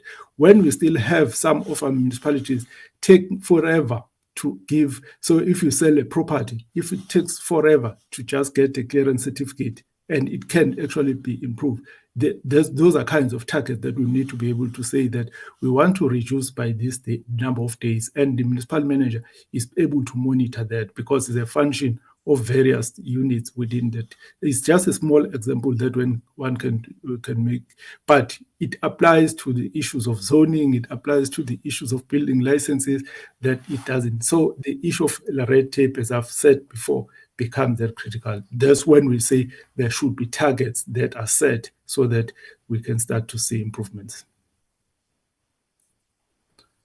So local government is not just not all decisions can be taken at local level. Some of them have to be taken at a broader level because we know that municipalities on their own, they may not have the required kind of funding.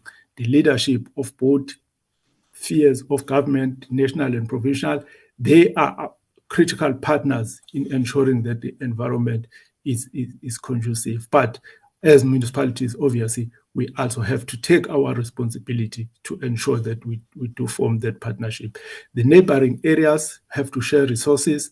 Hence, we talk about issues of DDM. Hence, we talk about the Karoo region that we need to be able to share in terms of those investments as well as the gains.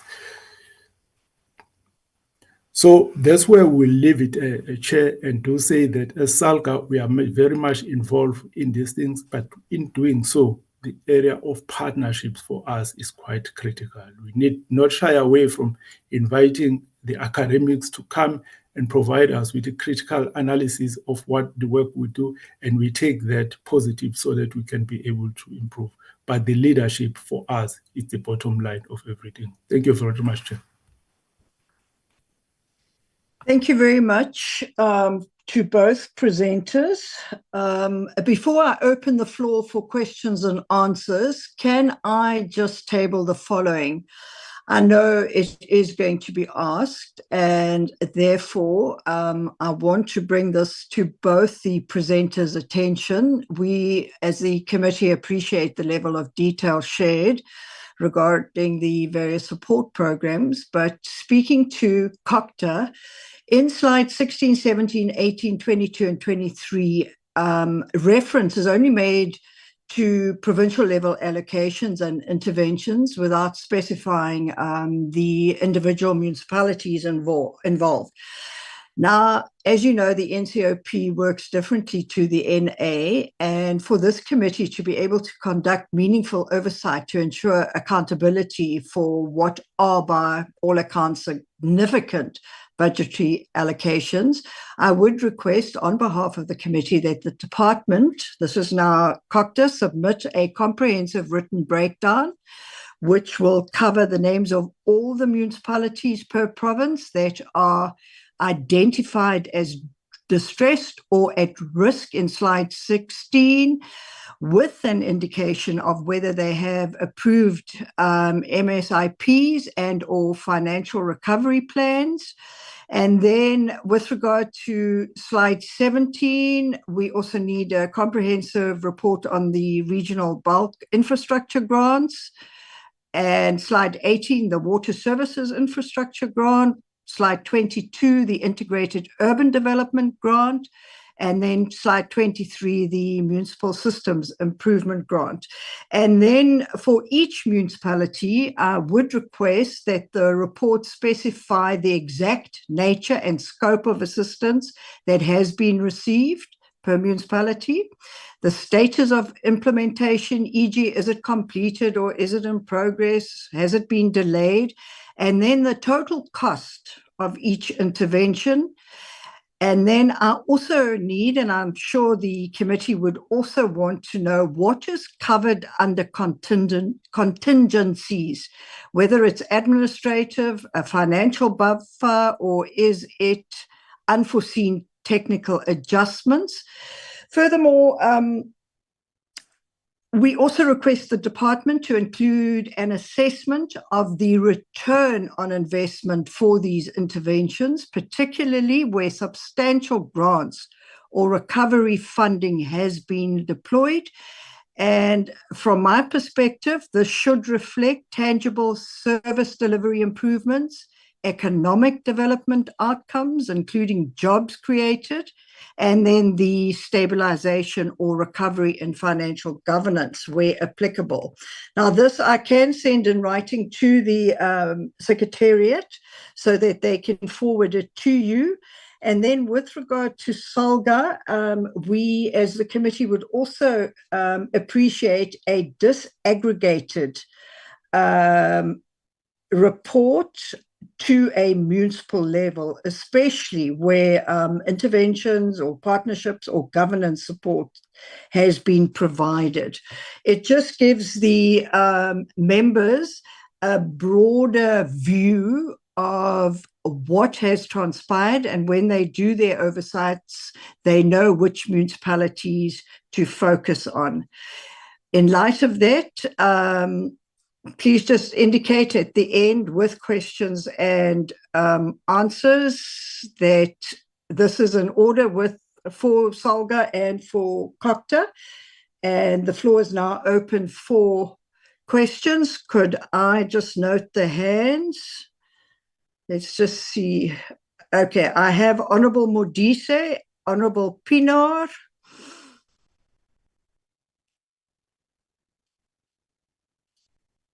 No, it looks as if the presentation has satisfied members. I only have those two names. Could I ask Honorable Modise to table his questions? Aha, now that hands are going up. Honorable Mabilu's hand's gone up, but Honorable Modise, over to you. Thank you so much, Honorable Boshoff. Once more, good morning. Yeah, it's still morning. Good morning to you. Good morning to all honorable members. Good morning to our presenters led by the DG and Councillor Mokhoje from SALGA and the team. Chair, I don't necessarily have too many questions because I have parked my questions for a meeting that was deferred that will be sitting next week with the belief that the political leadership will be in that meeting. The only question that I want to ask is one for both presenters, meaning the Department of Cooperative Governance and the SALGA, to say, Chair, my belief, and I'm subjected to argue this thing until the day I give my last breath, that without the implementation of bylaws by local municipalities, nothing will ever come right.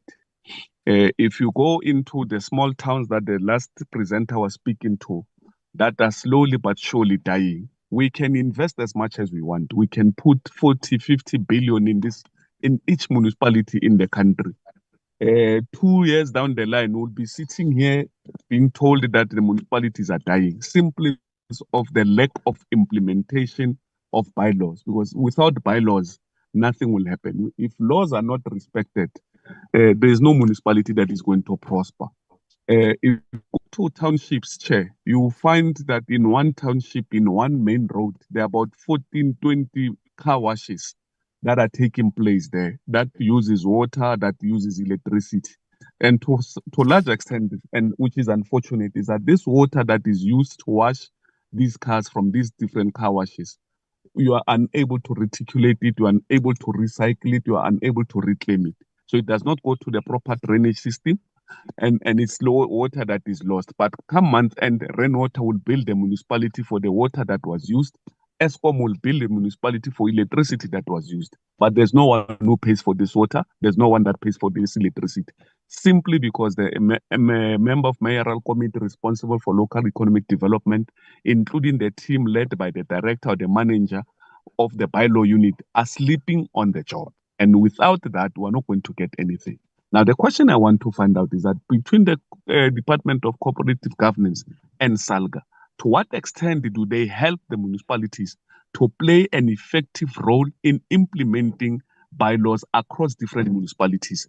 Because, Chair, you go to a town where according to the municipality, that area is a residential area. When you arrive there, Chair, you find that in one street, which was meant to maybe to cater for about 40 to 50 houses, 25 on each side, 30 of those houses are now student housing, are now houses that are no longer for family. It's no longer a family unit, but it's a business unit. But the house has not been rezoned into a business house. And therefore, the number of people that are using the infrastructure that was meant for a family of 3 or 4 people is now used by 20, 30 people. And tomorrow you have a blockage of sewer, you have a leaking water, you have got problem with electricity, and the bylaw unit is nowhere to be found. And lastly, Chair, as an example, is that in the same area, you find that in one corner or two houses from one another, there's what they call panel beating. I don't know what is the correct way, but that's where they repair cars, they spray paint the cars. And you find that whenever they do that activity of spraying the cars because the car was involved in an accident and all of that, the person who's responsible for the spray gun is wearing a mask. But the fumes that come from that spray painting goes into the community and no one cares about it because the MMC, the LED department are sleeping on the job. So I just want to find out, does SALGA and COCTA play any particular role in helping the municipalities to enforce bylaws? Because my belief is that without bylaws, nothing will come right. Thank you so much for the indulgence. Thank you, Honorable Modise. Honorable Pinaar. Thank you, Chairperson. Please, if my signal is lost or I disappear for a moment, just let me know so I can stop. Chairperson, thank you for the opportunity. I think this is a critical meeting to have with the department. I think as many of my colleagues, including myself, we come from local government level, and we've seen firsthand national departments intervene or fail to intervene in some cases on local levels. So for us to engage with them with the practical experience, I think is of great importance. DG, I want to compliment you on your choice of Mr. Naidu. He is clearly well versed in his field and well prepared for today. However, Mr. Naidu, my questions will be directed to you mostly as you gave the presentation. Clearly, there's a big separation from your presentation than what's happening on the ground. I know a lot of points were highlighted in your presentation, but the fact remains that on the ground, things are not looking well. Let me start my questions, Chair, with this one. Of the 8 metros, we only have one clean audit. In the recent Auditor General's report, it speaks of weak financial management, and poor service delivery. Clearly on the ground, in your presentation, the interventions or proposed interventions are not reaching the metros or the municipalities at large. How can we close the gap between national and local? And I know it was clearly made very clear in your presentation by you are envisioning the DDM model to close the gap, but at the end of the day, I struggle to see if that's really going to make a difference. My second question is on slide 16, where you discuss the municipality in crisis or municipalities in crisis and how many there are per province. The Western Cape was not listed. If I could just get a reason for that, why is there no municipalities in the Western Cape that is in crisis, or why is the Western Cape not mentioned there, please? Two big things I believe that's hampering local government, and that's not only stopping service delivery, but also adding distress to our fiscus, is of course the debt with Eskom, and you spoke about the agreements that have been signed with Eskom to repay debt, and I know some debt has been scrapped, but I want to know how many, because I know there was a report out, and I don't know if you mentioned it in your slides. A lot of municipalities are signing up for these agreements, but they're not keeping to those agreements. How many have failed to uphold their ends? Because obviously billions are being owed by local municipalities to Eskom, and it's also jeopardizing our energy security going forward. So yeah, just give me an indication of how many is actually keeping to the agreements signed. Another big thing that's hampering service delivery and devastating communities, especially poor rural communities and townships mostly, is grants, municipal grants from national department. We are seeing billions of rands being returned to the fiscus, with municipalities not spending those grants, especially MIG grants. I want to hear from you, Dr. Naidu. What have you found to be the primary reason for this, for municipalities not spending the grants? Is it because of weak leadership? Is it because of inability of municipal officials, bad planning? Just give me an indication. How can we as government, national government, further empower our municipalities to hold them accountable, ensure they do actually spend these grants that's supposed to do the most basic for our people: building roads, infrastructure, sewage, clean water, and electricity? Dr. Naidu, another question I have, and something I've got practical experience with, is CPW. I think it's a great program, and like you rightly said, it's the safety net for the most poorest of our communities. My only issue is, in a municipality I was employed in Limpopo, for example, we used to pay, or the municipality used to pay, 350 Rand per day per CPWP worker. Now, obviously, each municipality has a grant for this, but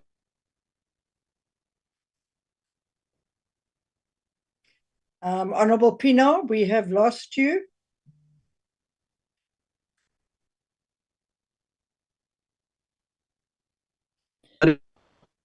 Chairperson. Honourable Pienaar, could you please repeat that, because you were offline for... Okay, am I audible again? Yes, you are. Okay, my question is regarding the rates for CPWP workers. I want to know why that rate per day is not mandated by national government. I know some municipalities are paying 350 Rand per day, while others are paying 100 Rand per day, and obviously, because it's used as a safety net for the most desperate of our communities, is there a way, and can you maybe consider to make that a mandatory fixed amount? Because some municipalities are can empower more people, but because of the high rates, they are not. Just give me clarity on that, please. You spoke in length regarding, Dr. Naidu, about the DDM model. Unfortunately, to date, it is yet to produce any real results, positive results. It's just more big government and not empowering local municipalities, but actually disempowering local municipalities. What relevance, and on that statement, what relevance does the DDM model have in metros? For example, Gauteng. Obviously, I know cities like Tshwane and city of Johannesburg are fighting the DDM model, vehemently. What role does the DDM model actually still play there, or do play there?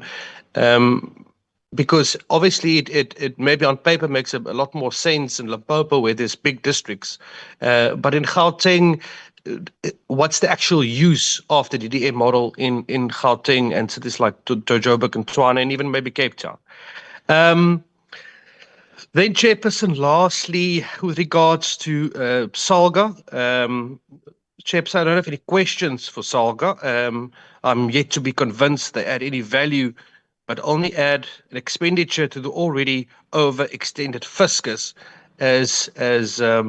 As a local councillor myself, who had engagement with SALGA in the past for many years, they added no value to my municipality where I was employed in. Let's just leave it there before I go too deep into. Thank you, Chairperson. Thank you, Honourable Pinar. Honourable Mabilu. No, thank you very much, Honourable Chairperson. Good morning, good afternoon, good day, all the colleagues on the platform, the department, and all the officials. Chair, my first comment would be to say that we appreciate and acknowledge the two different presentations that have been provided to us. They are quite assisting us. My first question would be around the 257 municipalities. Out of the 257, only 120 municipalities have developed their local economic development strategies. Vis-a-vis what SALGA has articulated as a core mandate of municipalities to attract investment at local government level. My question is that, is there a specific time frame for all the other municipalities to ensure that they have a well-defined LED strategy that is implementable, not just a matter of ticking the box or compliance? That's the first question. The second question would pertain to the just energy transition, JET. We know that this is the topical issue across the world vis-a-vis the Paris Agreement. I just want to check how positioned and ready are our municipalities in relation to JET, which is the just energy transition. The third one will pertain to the implementation of the audit action plans by both Cooperative and SALGA. We know that we have a situation where municipalities 10 conservative periods, disclaimer, poor audit outcomes, despite having audit action plans. From the SALGA perspective and Cooperative perspective, how then do we ensure there's meaningful output in relation to the audit action plan as opposed just to ticking the boxes? The other one will relate now to the strategic partnership to support municipalities. What is the turnaround time for such a support? And then in terms of the broader issues, one, I like the idea of the Result Management Office, slide 26, RMO. The objective and the purpose are quite noble.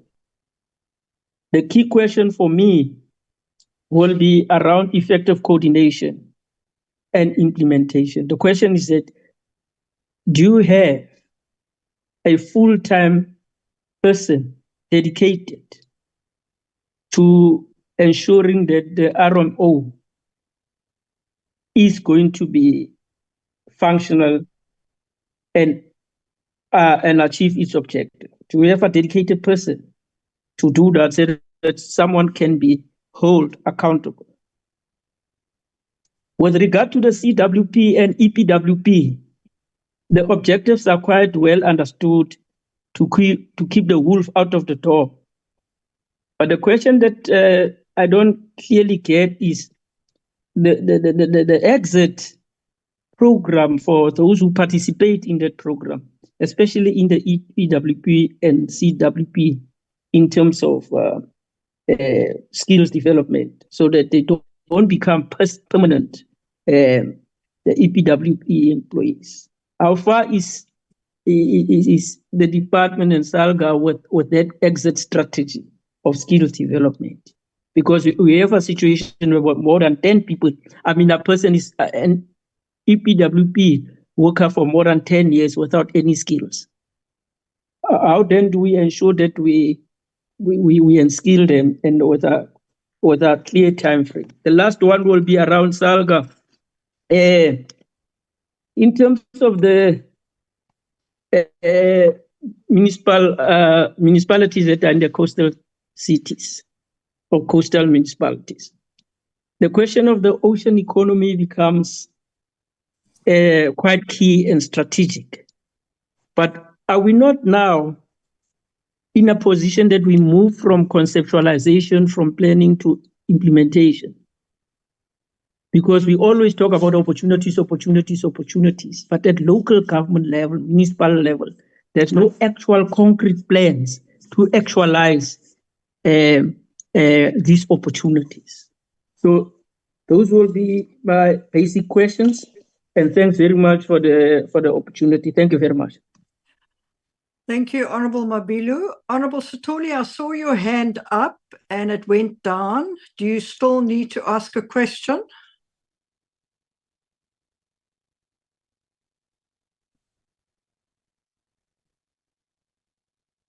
All right. Silence from her side. So I take it that she does not have any questions. Honourable Mabilu, if you could just lower your hand. Thank you. On the COCTA presentation, speaking to the DDM and the one plans, Dr. Naidu, the DDM is now in its sustainability phase. How do you then explain the inconsistent adoption of one plans across municipalities, particularly in undercapacitated rural districts? I'd like to know what is being done to ensure that these plans are not just merely a desktop exercise, but that they actually transform local economic conditions. And then several municipalities have received repeated support, technical assistance, and funding. However, we see it every day, especially us that come from these rural provinces. They still perform poorly in audits and revenue collection. I'd like to know what mechanisms are in place to track the return on investment of these interventions, and also whether COCTA will commit to publishing a public-facing performance report per supported municipality. And then with regard to the 150 graduates that were placed, can we have a list of the municipalities where they were placed, including how they were selected, which disciplines they were assigned to, and then, of course, the duration of their deployment? You also spoke on the training of 700 officials. I'd also like to know in which municipalities the training occurred, the starting date of the training program, and the areas of focus or technical disciplines covered. And then also indicate whether this was a once-off or part of a sustained capacity building strategy. And then critically, Dr. Naidu, can you point to any measurable return on investment from these interventions? And then looking at SALGA, no, before I go to SALGA, no, it falls under SALGA. Sorry. SALGA, given the widespread underperformance in these many municipalities, ranging from poor audit outcomes to persistent infrastructure backlogs, how would you say SALGA assesses its own impact in supporting struggling municipalities?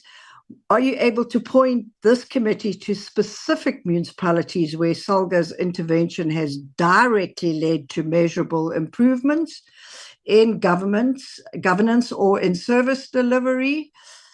And then it appears as if there's an ongoing overlap between your roles and that of COCTA, particularly around training, oversight, and capacity building.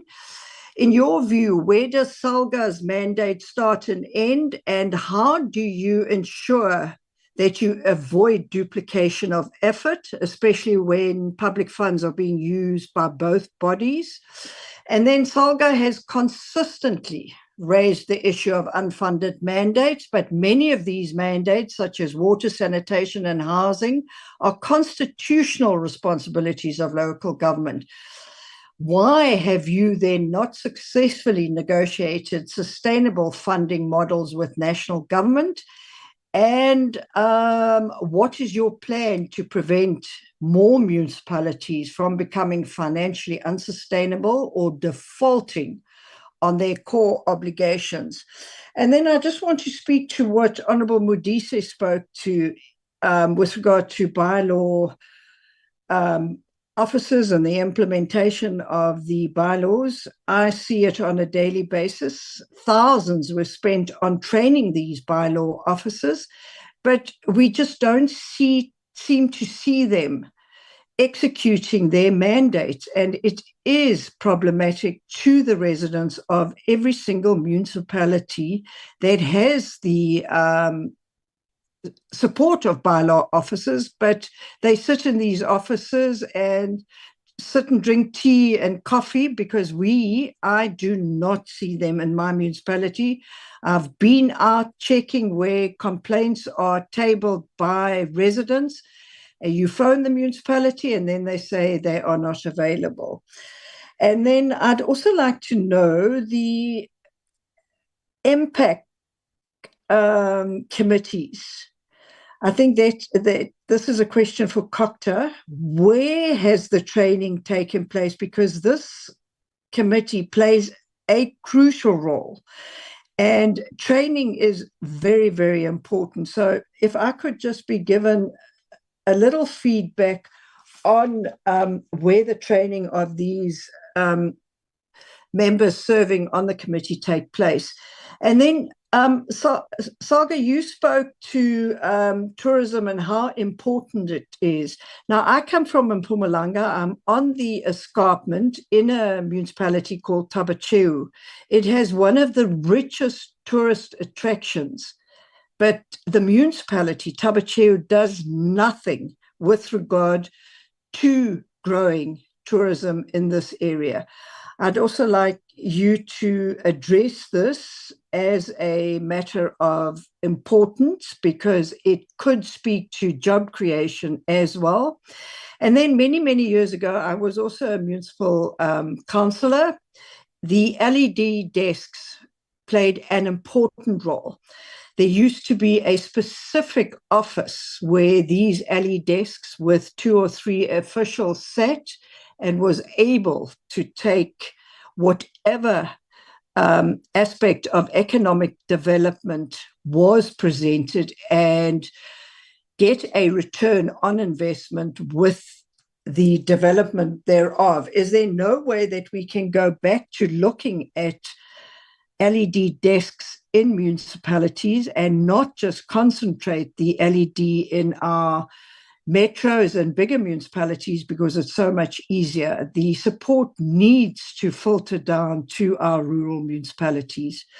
Thank you very much for that. I hand over for questions, for replies on questions. I just want to see, all right, there are no further hands. Thank you. Over to Kokta and then to Salga.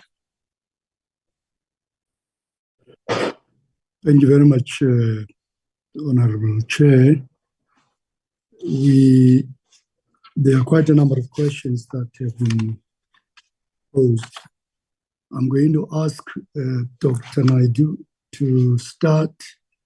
You will be assisted by DDG Duma on some of the questions, DDM related questions in particular. We also have acting DDG Matomela, who may assist us on the CWP related questions. And I will also come in at the end, but I will kickstart with DDG Dr. Naidu. Over to you. Thank you very much. Sorry, DDG. Before you answer, I'm just looking at the time, and we've still got another issue that is internal that has to be addressed. If some of the questions cannot be answered today, please indicate as such, and we will put it in writing through our secretariat, and they will send it to you.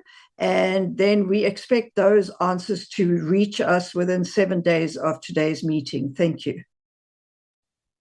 Chairperson, the breakdown that you asked for, we will be able to respond in writing. That information is easily available. The breakdown on the grants, all the grants, we will be able to provide that to you in writing. Dr. Naidu?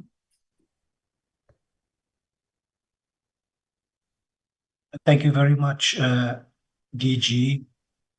Thank you very much, Honorable Chairperson, honorable members, for the questions. I think the DG has directed already the team to respond to specific matters within their own domain of work. I want to respond to, firstly, Honorable Modise and the issue relating to the implementation of bylaws. And I think, it should not be restricted to bylaws per se, but implementation generally, be it policy, be it circulars, be it primary legislation. I think we have probably the best of all of that which I have just mentioned. When it comes to implementation, we're really, really poor. But I think we need to note what the core mandate of COCTA is: to support, but not dictate, bylaw development, but to assist through capacity building, providing legal guidance, enhancing intergovernmental coordination, drafting, initiating policy, and to see how best we're able to support various sectors within the ecosystem in terms of implementation. Now, specifically around the spaza shop issues, and noting the graveness of the matter, the department, together with the Department of Small Business Development, together with municipalities, district, local, Department of Health, had undertaken a very coordinated and structured program around the implementation of bylaws. And I wish, from where I sit, Honorable Chair, and Honorable Modise in particular, that if we could approach the implementation of bylaws generally in the manner in which, in that, very, what can I call it, volatile period around the foodborne illnesses, I think implementation of bylaws generally would be at a much different level than that which we see presently. In relation to the matters raised by Honorable Pinar, and it was quite a long list, Honorable Pinar, but perhaps maybe to reflect on the Western Cape, the city of Cape Town in particular, and the positive audit outcome that we have seen there. Of course, I think we would, as a department where we sit from, want to see more of such audits increasing, but also trying to see how best it is also complemented by matters relating to improved service delivery issues, etc. I think a pairing of municipalities could be something that we could look at in terms of making the circle bigger, so to speak, and ensuring that we have more municipalities with positive audit outcomes and not falling on the other side of that. Of course, the department, together with SALGA, together with National Treasury, apart from providing just dedicated hands-on support, National Treasury has a web-enabled, together with SALGA, web-enabled platform to upscale the implementation or dealing with audit action plans of municipalities. So it is something that we're looking at to see how we upscale together with the issues of impacts that Honorable Chairperson raised in relation to training. So the training that would be provided there, Honorable Chair, would be demand-driven in municipalities that would come to the department through the impact forum that we have and see how we respond to providing capacity building and training exercises in relation to oversight. I think the list of graduates Honorable Chair asked for, etc., can be part of the list that Honorable Chairperson had made mention at the outset of her input.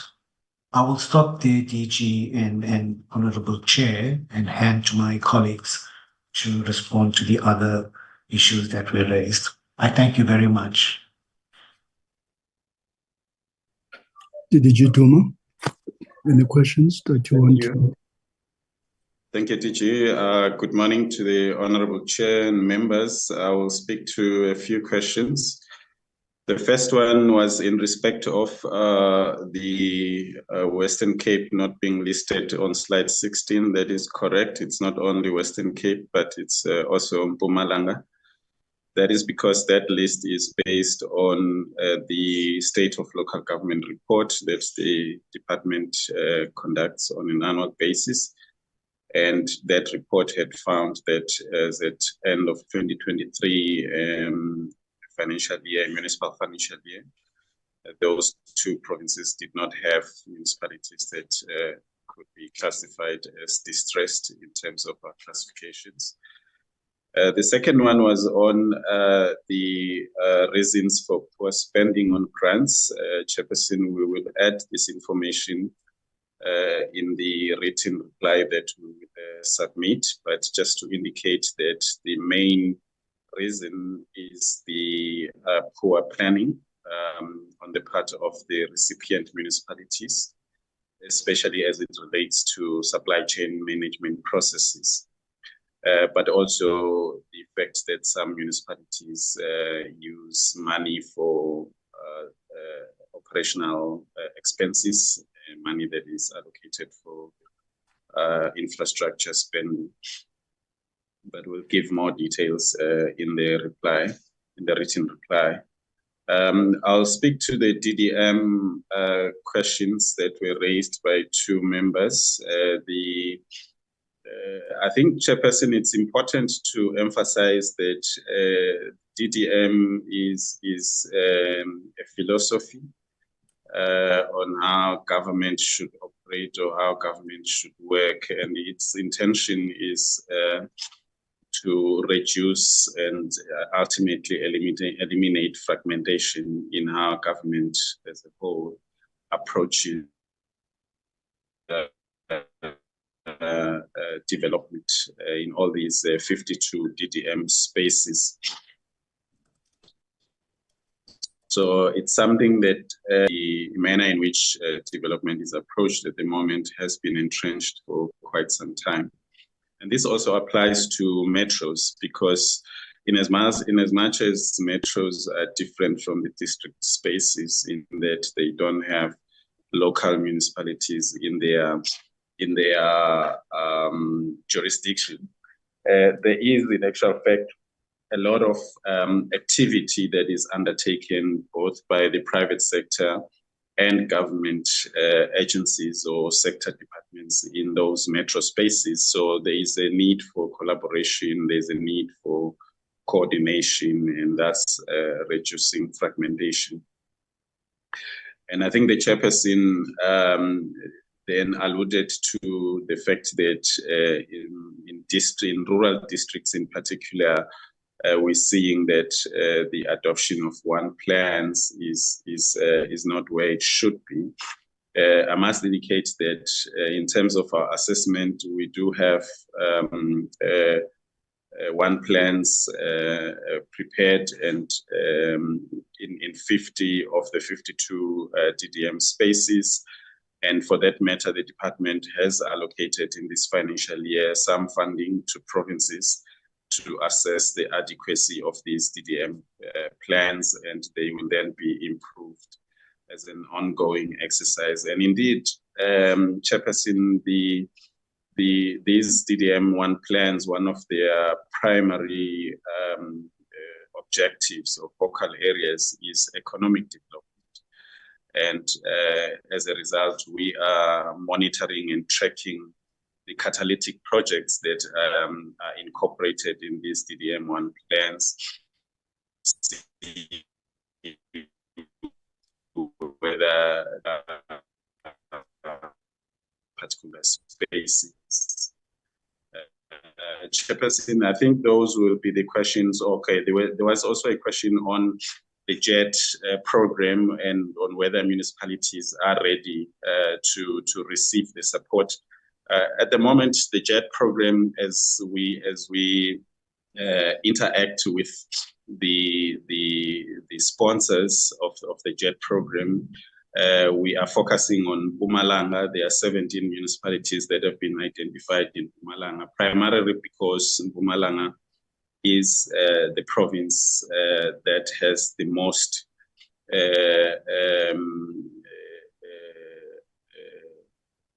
stations where ESCOM produces electricity from coal. In other words, using fossil fuels to produce electricity, and therefore most of the municipalities that would be affected if we were to move away from coal are in Mpumalanga.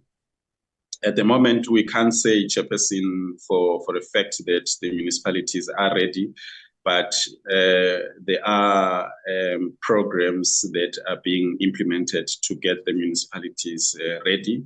And for that matter, there is funding that is going to be invested in these municipal spaces to particularly around energy, renewable energy, as well as water.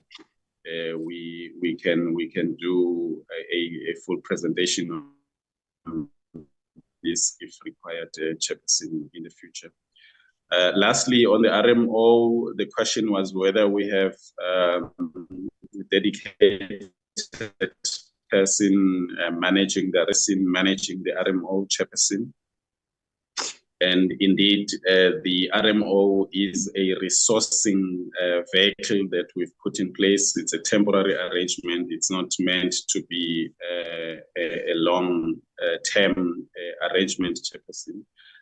So there is a management structure of the RMO, Chairperson, and we do hope that we do plan to make sure that it delivers the value that we want to extract out of this particular facility. Let me stop there, Chair, and hand over back to you, DG. Thank you. Thank you very much, DDG. Can I ask Mr. Rabutata to respond to some of the questions on LED and also on the bylaws. Vincent? Thank you very much, DG, and good afternoon to the chairperson and all the honorable members on the call, including my colleagues. So I'm going to deal with questions relating to the implementation of bylaws and the development of local economic development strategies in municipalities. Chairperson Dr. Naidu has already indicated that the minister responsible for cooperative governance and traditional affairs has already issued a standard draft bylaw for township economies. And we have issued a circular to advise municipalities to start implementing this standard draft bylaw for township economies. And we have initiated a process of monitoring the implementation of this particular bylaws, whose main objective is to facilitate economic development in rural and urban and township spaces. So we will continue to monitor the implementation of bylaws in terms of what we've provided in the standard draft bylaw. The second question that I thought I should deal with relates to what we say in the presentation, that there are about 120 municipalities that have developed, that have got up-to-date local economic development strategies. And the question specifically is asking, what are the timeframes? So the timeframes are that for every electoral, municipal electoral period, a municipality must develop an integrated development plan. And as part of that 5-year integrated development plan, there must be a local economic development strategy, which will have to be implemented over a period of 5 years and will be reviewed as part of the overall review process in relation to the integrated development plan. But the question was also asking us, what is it that we are doing to ensure that municipalities have got up-to-date local economic development strategy? So in the current financial year, 2025-2026, we will be supporting about 17 municipalities with regard to the development of this plan. Our plan is to ensure that all municipalities have updated local economic development strategies that are going to be implemented to stimulate the development of economies in their areas of jurisdiction. DG, those are the two questions that I thought I should respond to. Thank you very much. Thank you very much, Vincent. Acting DDG Matomela, any question that you want to respond to before we hand back to Salga?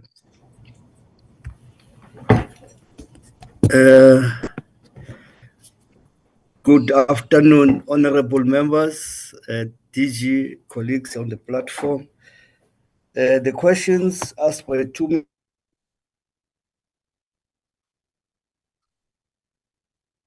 members relate to the community work program. It needs to be remembered, work 2 days a month, 2 days a week, and 8 days a month. That's the first group, and the other group works for 5 days a week and 20 days a month.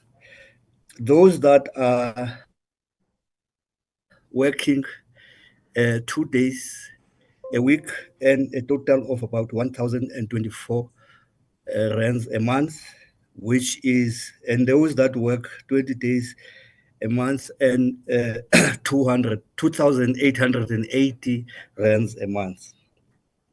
These rates are determined through the ministerial determination that is issued by the Minister of Employment and Labor on an annual basis. And part of what the department does on their behalf, on the participants' behalf, is to pay UIF as well as COIDA in case some of them have a need to utilize that facility.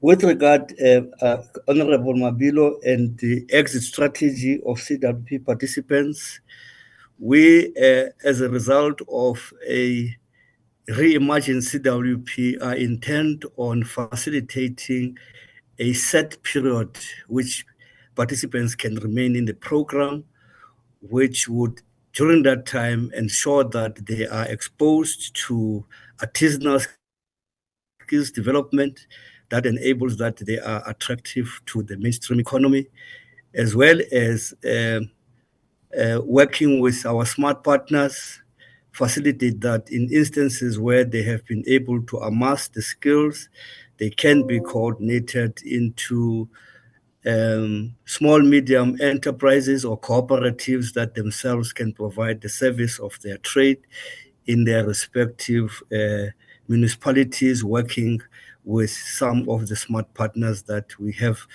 mobilized around issues of just energy and transition and the digital economy. Thank you, DG. I thought I should respond to those two honorable member questions about CWP. Thank you. Thank you very much, DDG Matomela. And before we hand back to Salga, maybe it's important to first acknowledge the comment that was made by Honorable Motise. I think you are spot on with the examples that you have given us on what happens when the bylaws are not implemented. In most governed and most well-led and well-governed municipalities, bylaws do get enforced because the lack of enforcement of the bylaws creates all sorts of problems for the community and for the municipality. In this case, of the two examples that you have given, this is a clear demonstration of revenue losses because if Rainwater is billing the municipality is supposed to be billing those who are using water excessively as well. So there is a disjuncture there. And you're using another example of student housing, which I think is a practical example as well.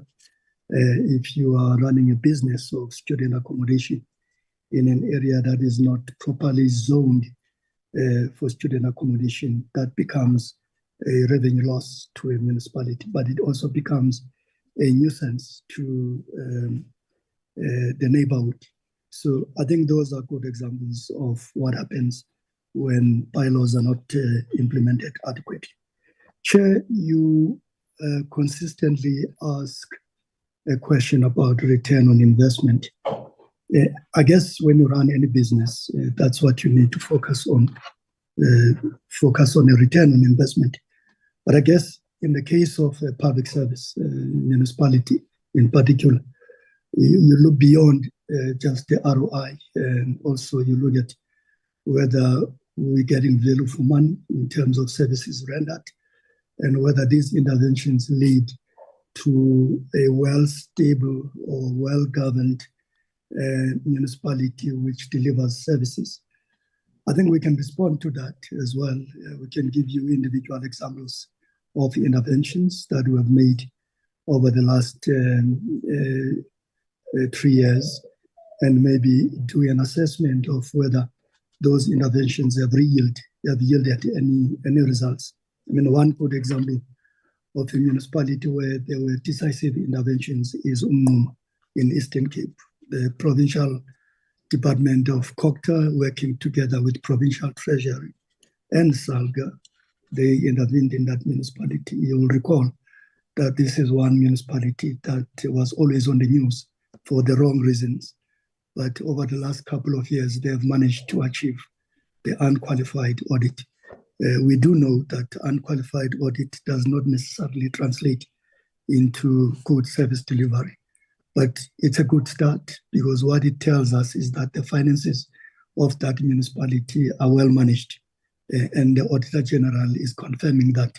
So the next stage now will be to move towards service delivery.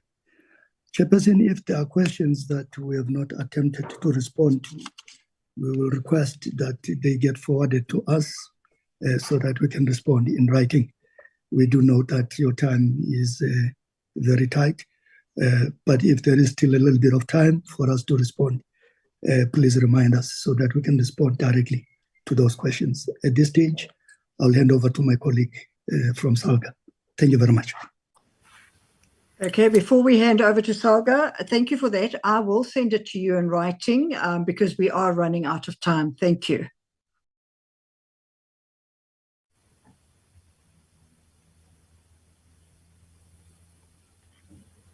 Can I come in, Chair?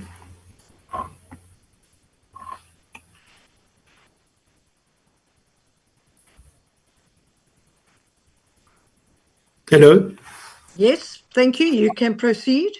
Okay, no, thank you very much, Chair. And thank you for the questions from all the honorable members. Some of them have been answered adequately by my colleagues. For example, the question that came from Honorable Modise, I think that has been answered quite at length regarding the issue of bylaws. The only thing that I can add, Chair, is that as SALGA, we have a working group that is focused on governance that really aims to assist municipalities with the training and the technical support when it comes to the issues of bylaws and encourage them to implement. But as you know, that in terms of enforcing, really, it becomes a responsibility of a municipality. We can persuade as much as we require to, but when it comes to implementation, the municipality is expected to do that itself. But I think my colleagues have answered the question quite at length. Then the next question that was asked by Honorable Mabilo, that was directed to both of us in terms of the LED strategy, and I think that has adequately been covered as well. There is a question, Chair, that was also asked by Honorable Mabilo in terms of the audit action plan, saying that really at times we fail to see the impact of our intervention. And I do want to say that when we work together as entities in this regard, we do deal, I suppose it's a question of audit that the timing is always problematic because we are sitting now in 2025. And if you look at the audit reports that we've just received from AG, that talks to the work that was done more than 12 months ago. We are probably towards the end of the 2025 financial year. So we find that some of the things that come out of the audit by the time we intervene is too late. So I would really have preferred that there was a way of intervening early because you will find that we intervene, but that damage that would have been in the previous financial year is already happening in this new financial year. So you don't see the results there. But we work very well with Treasury and Quota in terms of this audit plan. There was a question again in terms of the coastal municipalities to say that there's a lot of conceptualization that is happening, but the implementation is not forthcoming. I do want to respond and say that I would agree that by and large in a number of municipalities. However, there are municipalities that have over time implemented some of those and taken advantage of those opportunities that have been identified in the operation package. As an example, if you take a municipality of Umhlatuza in KZN, you take Nelson Mandela in the Eastern Cape, and you look at NISDA, they've all been involved with it, looking at different dynamics and opportunities that have been identified, whether it's in the maritime industry, whether it's in fishing or whether it's in tourism in the sea cruise. They've taken advantage of those. But I agree that a lot of municipalities are still left behind. Hence, we work together to try to help them really to take advantage of those. The biggest stumbling block in taking advantage of those opportunities in many instances is the infrastructure that is not ready really to take advantage of that, but is work in progress, as it were. The chairperson, you ask a list of direct support that we have been able to provide as SALGA. Because the list is quite broad, if respectfully, I may ask that we provide that list at a later stage so that we'll be able to list the municipalities and the interventions that we have been able to do as an organization. We'll be able to submit that. The issue of the overlap between us and COCTA, I think to a certain extent is inevitable because we work in the same space and we are partners in most of the things. But just to make an example that whereas it may appear as if it's an overlap, but there is a way that we are managing it. I'll make an example of the work that we do in Gauteng when it comes to the audit action plan. There we'll decide that one organization will focus, say, on the financial preparation. How do we prepare the financials, assisting municipalities on that? Whereas the other organization might focus on the issues of SCM as well as asset management.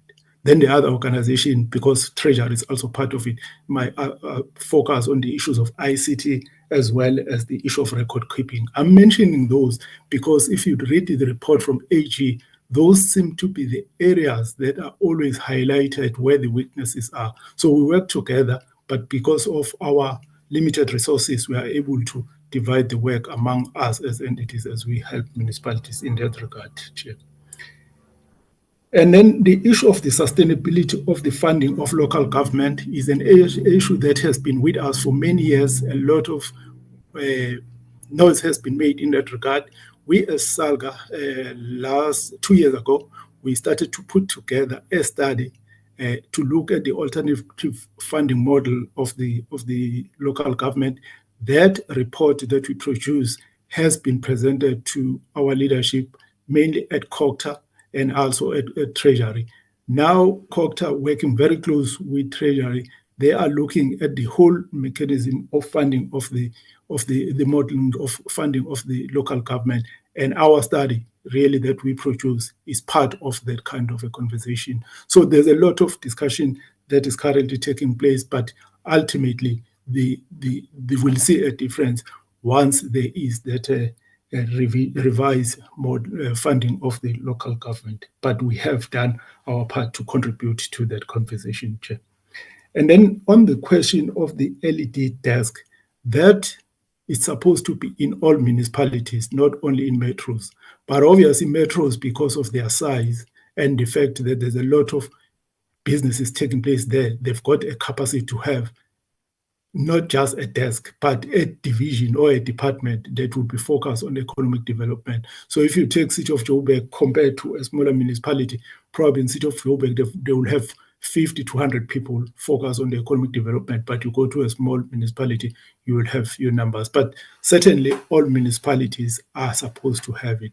If the municipality chair that you have mentioned, Tabacho, doesn't have that, we will take it upon ourselves to really be in touch with municipality to find out first why is it not there, and if not, how we can set it up. I do want to emphasize the chair that in some municipalities, besides that, they might have a person who may not have the requisite skills, but the budget that municipalities have in this function is quite limited, and then unfortunately, it's tend to influence people that are employed in the space. But by right, everyone has to have that, and we'll make that follow up. Likewise, as my DG has requested, Chair, that if there are any additional questions that we haven't been able to cover, we'll welcome additional request from your honorable self for us to provide those in writing. Thank you very much, Chair. Thank you very much to those replies. I am of the opinion that those that could be answered were answered, but what I would suggest is that if members feel that there are some of their questions that have not been answered, that these be submitted to Mardia, and she will in turn submit it to the presenters today. And then we expect a reply within 7 days of today's meeting.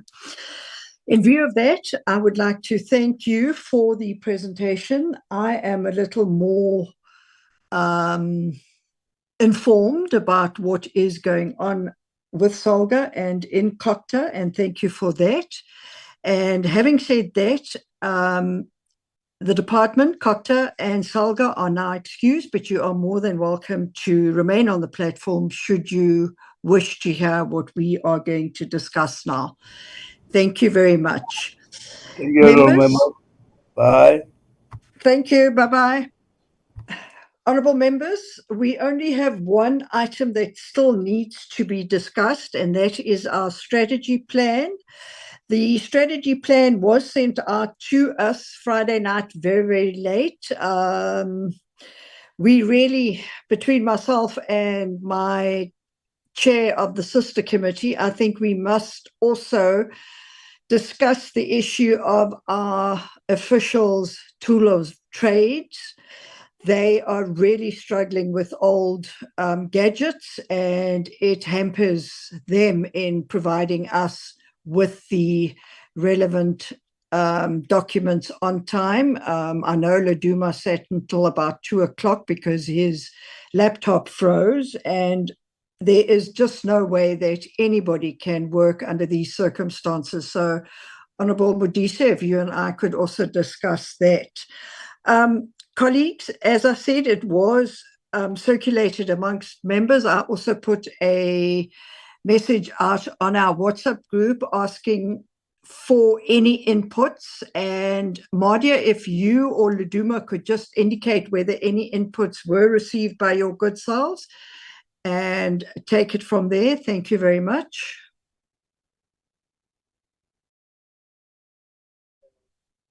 You Chair, not from my side. I haven't received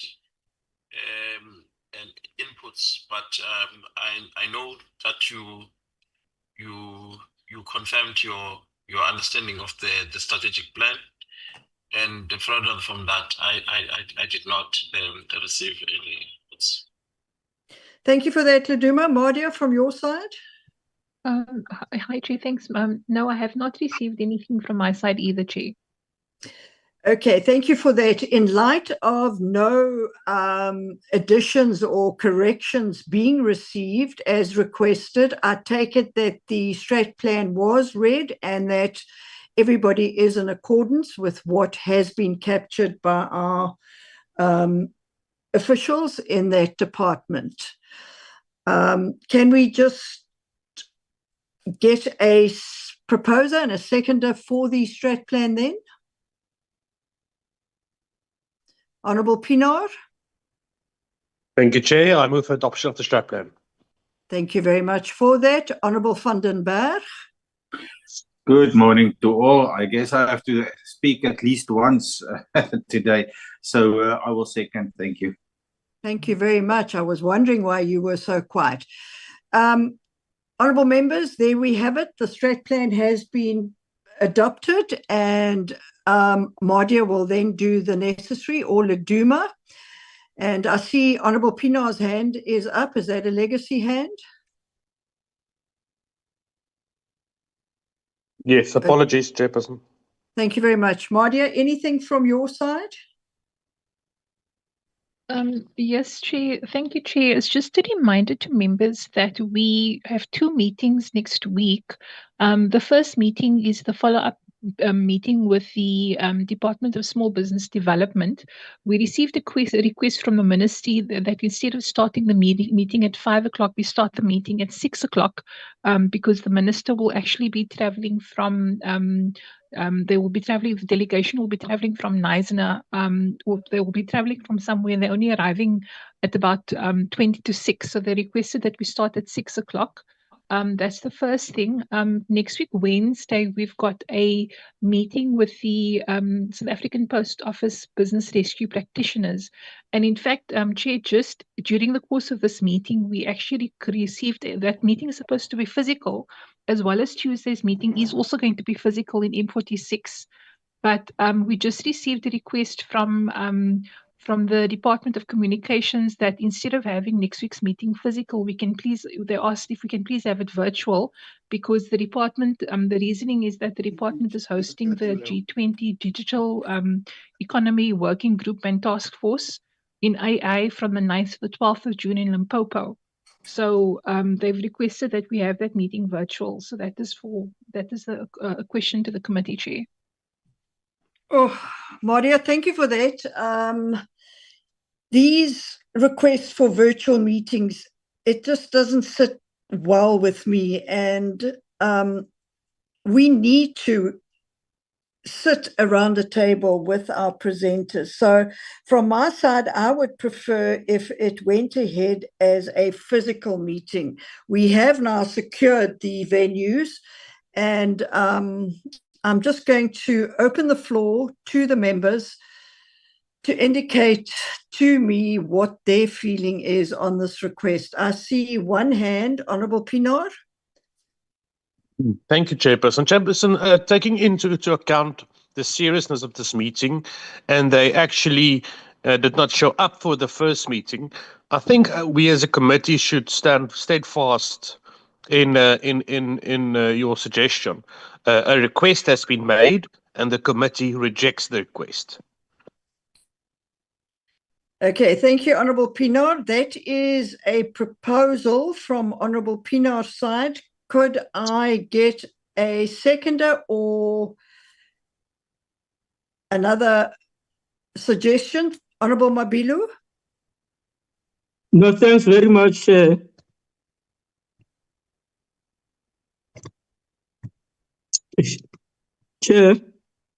Yes, Honourable No, thanks Mabilu. very much. I think we don't need to gravitate to absolutism. We've got to understand that at certain instances, a situation will arise in where we might be, where we don't want to be. So I don't think, Chair, it will be proper for us that we reject the apology. The principle still remains that in most instances, we should have a face-to-face meeting as opposed to virtual. But where the situation necessitates, I think we just need to be flexible. So I would not support the rejection. I would say where humanly possible, moving forward, our meeting should be physical. But where the situation is like it is now, for me, I would support the apology, and we move forward. We need to be consistent here. This meeting that now is virtual. We are having meetings after 6, after what. We know is inconveniencing us, but for us, what should be happening should be the work should go on. So I would move from a view that says, let's accept the apology, but moving forward, let's have a more, streamlined approach of conduct. But we can't just be rejectionist for the sake of rejectionist. That, for me, doesn't augur well. Thank you, Honourable Chair. Thank you very much for that. We now have two proposals on the table. I see Honourable Modise's hands up. Honourable Modise. Thank you, Chair. Maybe for my side, just to check, Chair, who are we meeting next week, Wednesday? I thought we were meeting with the post office. Is it not post office? The That's practitioners right. or something. Yes. So they fall under Department of Communications. That's right. Oh, why I always thought they're with the Department of Labor. Okay. My chair would be that unlike today, we proceeded with a virtual meeting without the department.